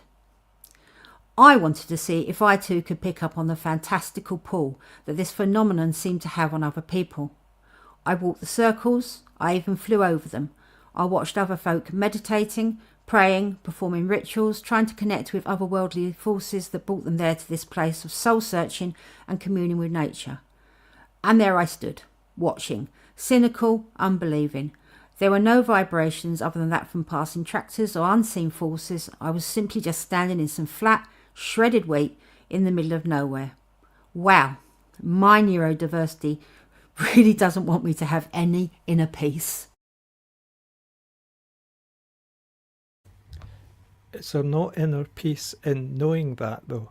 You know, the very fact that you can be the debunker, as it were. That word came up because yesterday in a conversation, I think it was brought up, the idea of debunking spiritualism. And of course, yeah, it's there's something about not believing that is kind of peaceful, I think. I think this is what I'm kind of saying is sort of because I put myself in the situation where I was being surrounded by people who obviously had their own belief structures and systems that they went by, and they were getting so much out of something that I was getting nothing from. Earlier on in the last podcast, we were speaking to Dave, and Dave is very much into this sort of thing, and it's always something that we butt heads on because he feels that there's something very deeply embedded in the crop circles, and that there's something very deeply embedded in that sort of sacred site of being in a space, you know, where people can meditate upon it, or, you know, sort of, and I could see the kind of outer beauty of it because I flew over them and they're pretty things, but, you know, I could not attach myself to it, and I really wanted to because everybody seemed to be so very pleased to be there and so very comfortable to be there, and I felt bored, and I felt bad for feeling bored because, you know, I felt like I was missing out on some sense of something that hits and resonates on the inside. You know, this is and I realized that I'm so unmoved by this spiritual thing, and I kind of wish I was. You know, maybe being a cynic is all the time, and I am a cynic all the time, is actually kind of counterproductive, and also maybe makes me more deal with things with more consternation and be more angry about them, or, you know, be a bit more flippant about them. And maybe I see that as a little bit of a, well, you know, can't we just all get along sort of feeling. Why can't I be part of this? It's not a negative, it's a positive. I totally empathise. It's what I was saying earlier about this theory of the mimetic, the imitative aspect to human society, and the need to fit in and belong. These are givens that come down to us. They're other people's thoughts and passions and thinking. And if you resist that, that's cool. That's you being yourself. And it's a struggle sometimes because then you've got to go looking to discover and find yourself and your stuff. And that might only be with a few people, if at all. And so just stick with it, because it's very uncomfortable fitting in with what is not of you. Do you see what I mean?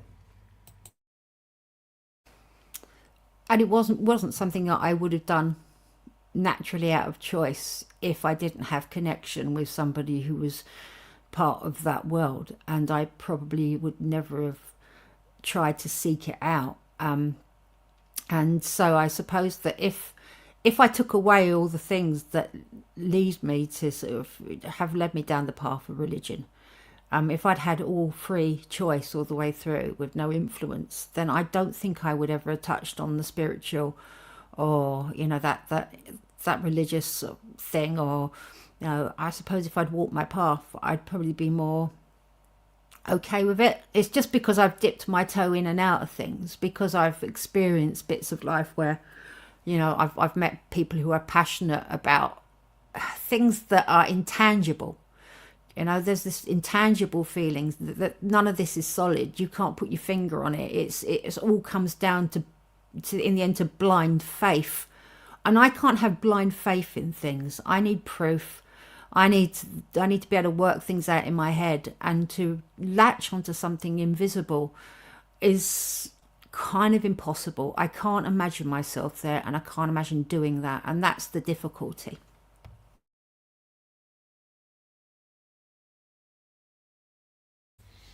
I sometimes think it's not invisible. It's what I regard myself as faithless.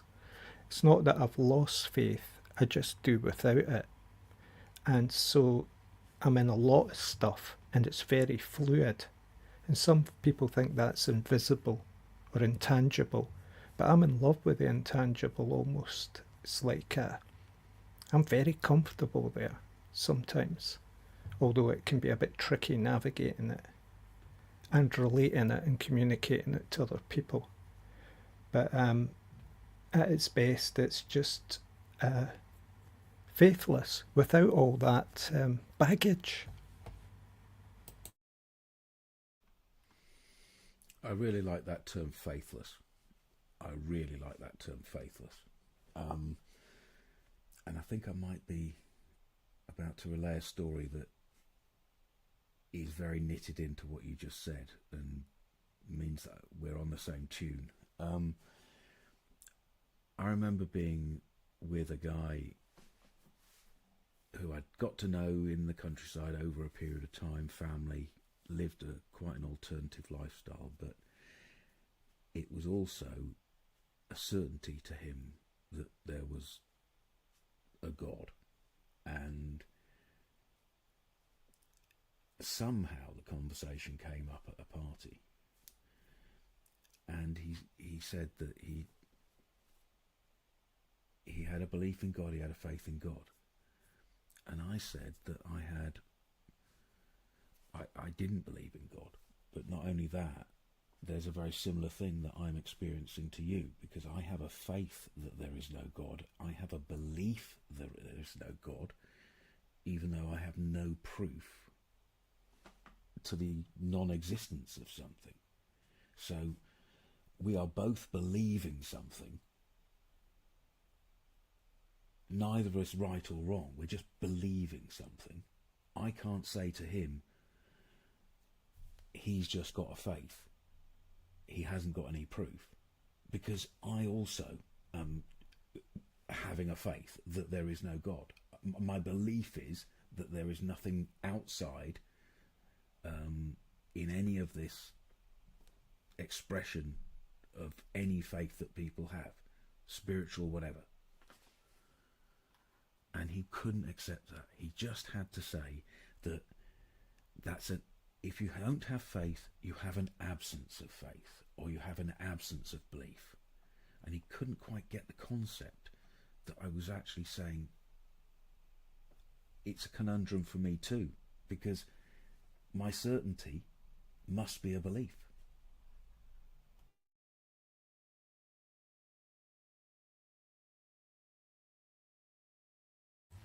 Yeah, it's this need for meaning.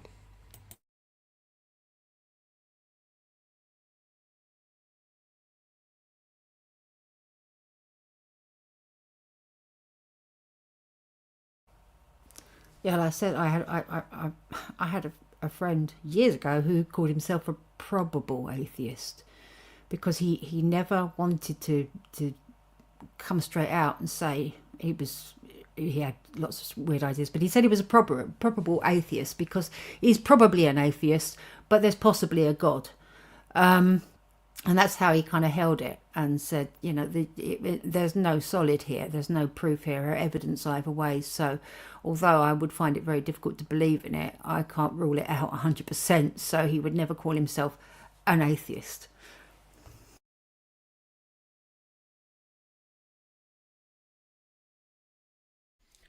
I think when I was a child, I thought to myself, what does this God thing mean? Is there a God? Is there a God or not a God? Because I just didn't have the feeling that there was a God.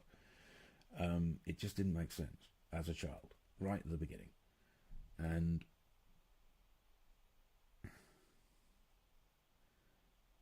I couldn't actually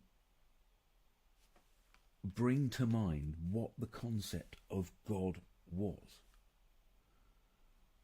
And I thought to myself at that age, I thought, this is something I can never understand, or it's totally outside the possibility of understanding how the universe created, how things came to be in these functions. You know, we can only understand little bits of it, as I found out later on. So I wasn't going to make up any story to fit it. And it seemed like all around everyone had a different story to make up this thing that they couldn't grasp and the thing that they couldn't describe. And I wasn't willing to make up a story. And I was a child. What you can understand, though, is that other people believe in a God, and that's probably just about enough. What you're saying about story is really important, though. At that age, that's when we're being given stories and narratives to live our lives. And to actually maybe resist story, I see as quite an autistic thing. Yeah, it's a Jesuit cliche, isn't it? Give me a child at 7, I'll give you the man, you know? That's when all of these religions target their beliefs into the pliable heads of children. And I do believe that there is a group of autistic people who it just bounces off. But I'm also very aware of how later on in life a lot of cults and a lot of religions seem to purposefully try to attract what I would, by cliches of things that I think of kind of understanding of autism, that they're looking for vulnerable people who feel certain things. And when you said earlier about this leaflet that was handed out to try and bring, and you also saw it as a kind of a feeling, it had a smattering of the autistic quotient questionnaire about it. You know, the same questions asked by a group of people trying to work out whether you're autistic, and then the other by a beckoning in religious organisation of some value, I suppose. It all sort of ties in that there do seem to be groups of religious people who are also autistic, and it's always been a place where autistic people have resided, in nunneries, in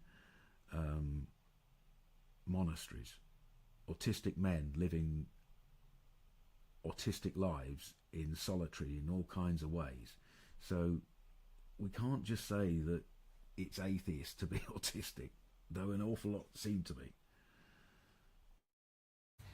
Yeah, just related to that is, you know how I often talk about fronts, almost like masking. You know how I've seen it sometimes in my life, I've been putting on fronts in order to just survive and get by. Narratives, stories that I can live by. And I've often seen in some of my reading about the Beguines and the nuns and these women who took themselves into these religious areas, were using it to find a middle ground, a neutral ground, without the expectations of them were not being enforced upon them.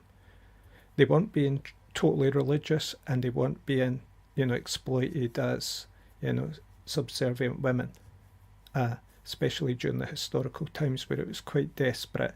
They found a place to be that was a sanctuary, and they then evolved and became a community. And these are quite important spaces, and everything I say about these things almost always reflects back onto what we're actually doing here.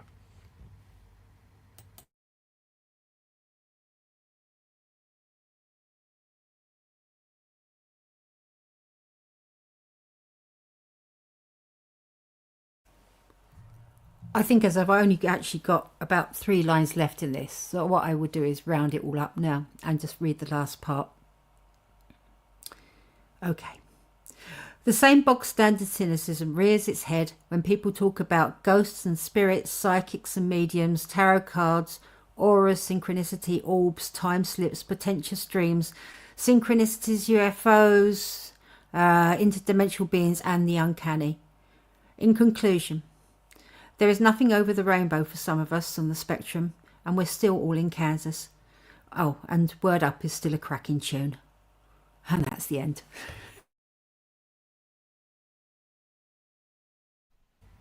Wow. I really enjoy this. This new blog, this interaction with the blog, this way of having and making a new podcast with you folks, I'm really loving. I hope this happens more in 2025. I really, really do.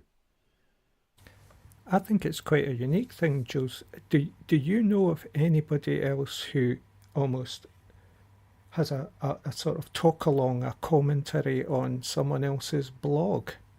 I don't know of many. Podcasts, perhaps, but not specifically about another person's social media post.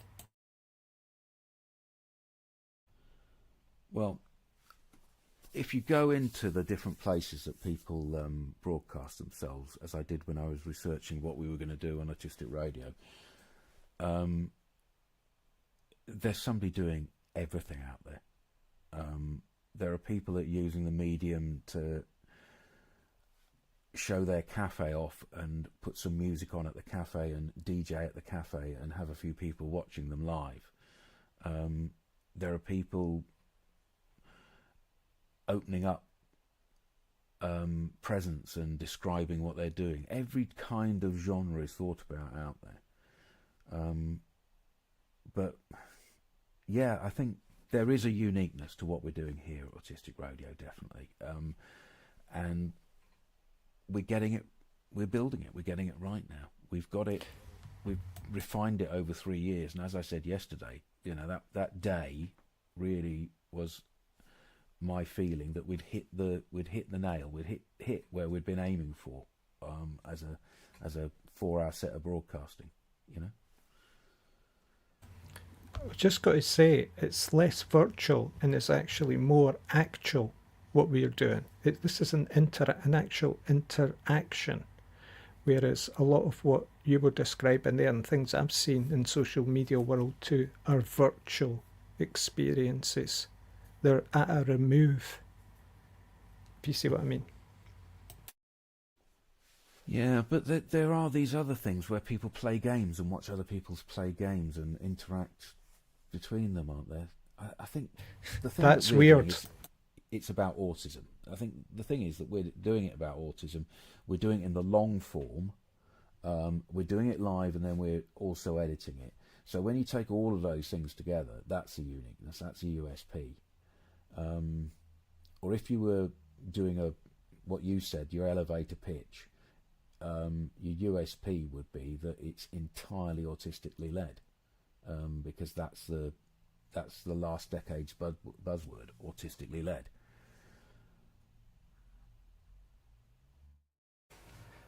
And if I can butt in just quickly, it makes a lot of sense for me to do it this way as well, because if somebody is reading my blog, that's great. Having the interaction with other people as I read it is informative to me, because I'm always coming from a place of, you know, kind of selfishness really, because I'm speaking just about myself and my experience and all that. So this is a handy tool, being able to say, this is how I felt at this point, and then you have 2 or 3 other, you know, sort of perspectives on it. It's just a really, I've never seen this happen before, but it feels like, you know, I'm coming out of the page and sharing it with people, and it kind of will inform my writing going forward as well, if I know that I'm going to be discussing it, and it will kind of, I'll be building that into it too, I hope. Now I've understood what you meant, Raymond. I think I missed it before. Okay, so what we're doing here is much more 3D, isn't it? Okay, we're not looking at each other, but we've got our conversation plugged into each of our ears with good microphones in between, and we're able to concentrate on all of the words, all of the verbals, and it's interactive. And it's interactive at a level that we're already interested in. So it's our entire experience is nothing like the social media experience where you're seeing a screen and you're being flashed at with adverts. We can distill it down here with no distractions. So yeah, that is a very different experience to the social media experience where you're being constantly distracted.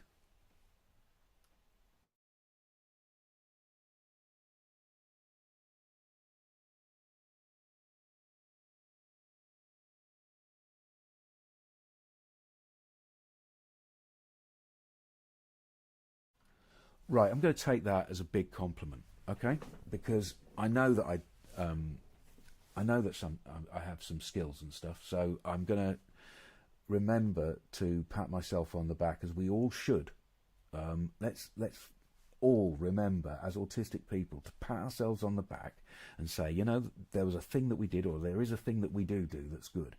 And what you have said, Raymond, is that social media, when you're connecting in social media spaces, it can be a solitary, isolated experience, and that you had always wanted feedback and interaction.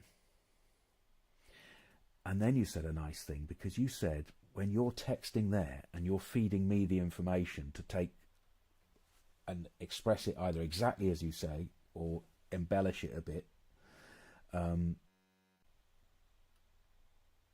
you say that you're so much better in the text, and that you experience feeding me that text to me as the better communicator in the verbal sense. The guy that stutters and the guy that also sometimes can't find a voice is being told that I manage a better communication because I'm here on Autistic Radio, which feels really fucking validating to me.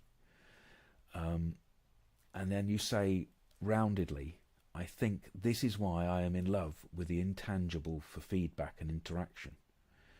And you say it is a big compliment, and you say that your experience here in this format that we've got here with an autistic person who is taking a active role in the conversation is enabling for you. And in the past, in all the other spaces I have been, it has been the non-autistic person that has disabled the communication of the people. So how good I feel at the moment receiving that compliment from you between Christmas and New Year, when other people are feeling sad. Yeah, I'm feeling pretty fucking good. Thank you very much. Cool. It kind of comes over better in text, you know, when you're given kind of praise, which can be quite emotional. So giving it in text is valid a way of putting it over as saying it in person. Although, to say it in words, it's really enabling for me as well, and I'm much better saying than typing, so that for me that's the way to go. But everything here is a way of enabling me to deal with thoughts and feelings, and to work things through, and to think about other people's opinions. You don't feel quite so in a box. So yeah, I think it's an amazing thing to be able to get the feedback you need in some way. My fellow autistic friend here in Edinburgh and myself often use the phrase, "we're playing in the band."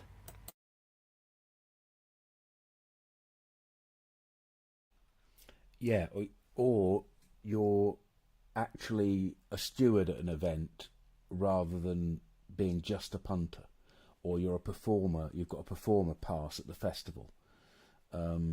You're the person that's out there actively doing it. Now, I want to emphasise to anybody who's, well, to the many people who are going to listen to these words now, we really do welcome new people to come along and have a go and do the kind of things that we're doing here on Autistic Radio. We have it set up so that whichever path you want to take into being involved with us, whether it be listening as you are at the moment, but then deciding to come to a drop-in, whereby you can be in the environment that we're in now on the computer screens, and quietly listen, and listen to everything, not just the stuff that gets broadcast. And then when you feel comfortable in that environment, you might decide to use the facility to text on the side. Some people decide to stay with that, and that's perfectly fine. I switch between the two. After some time, people might want to go from the 444 and then continue on and take part in any of our other programs. It's been a journey for us, because we had to work out how to do this. But what we think we've done is we think we've knotted all the bed sheets together and we've hung them out the window with a nice harness and attachment at the bottom and a hard hat. And we are not very much higher than you, but we're pulling you up, and we're pulling you up with the force of all of us to join in with us. We've got an easy way in, and what most people experience is a very good validating way of enhancing their lives when they come and join the Autistic Radio family.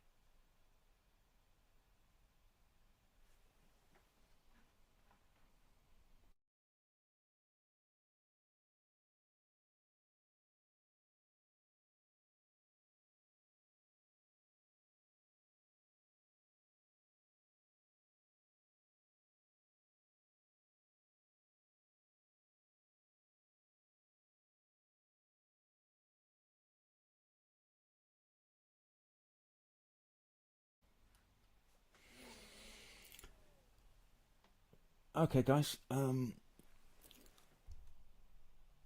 I feel it would be absolutely fine now to end this stream and just meet everybody in the 444 drop-in wall, anybody who's turning up today. How do you feel about that?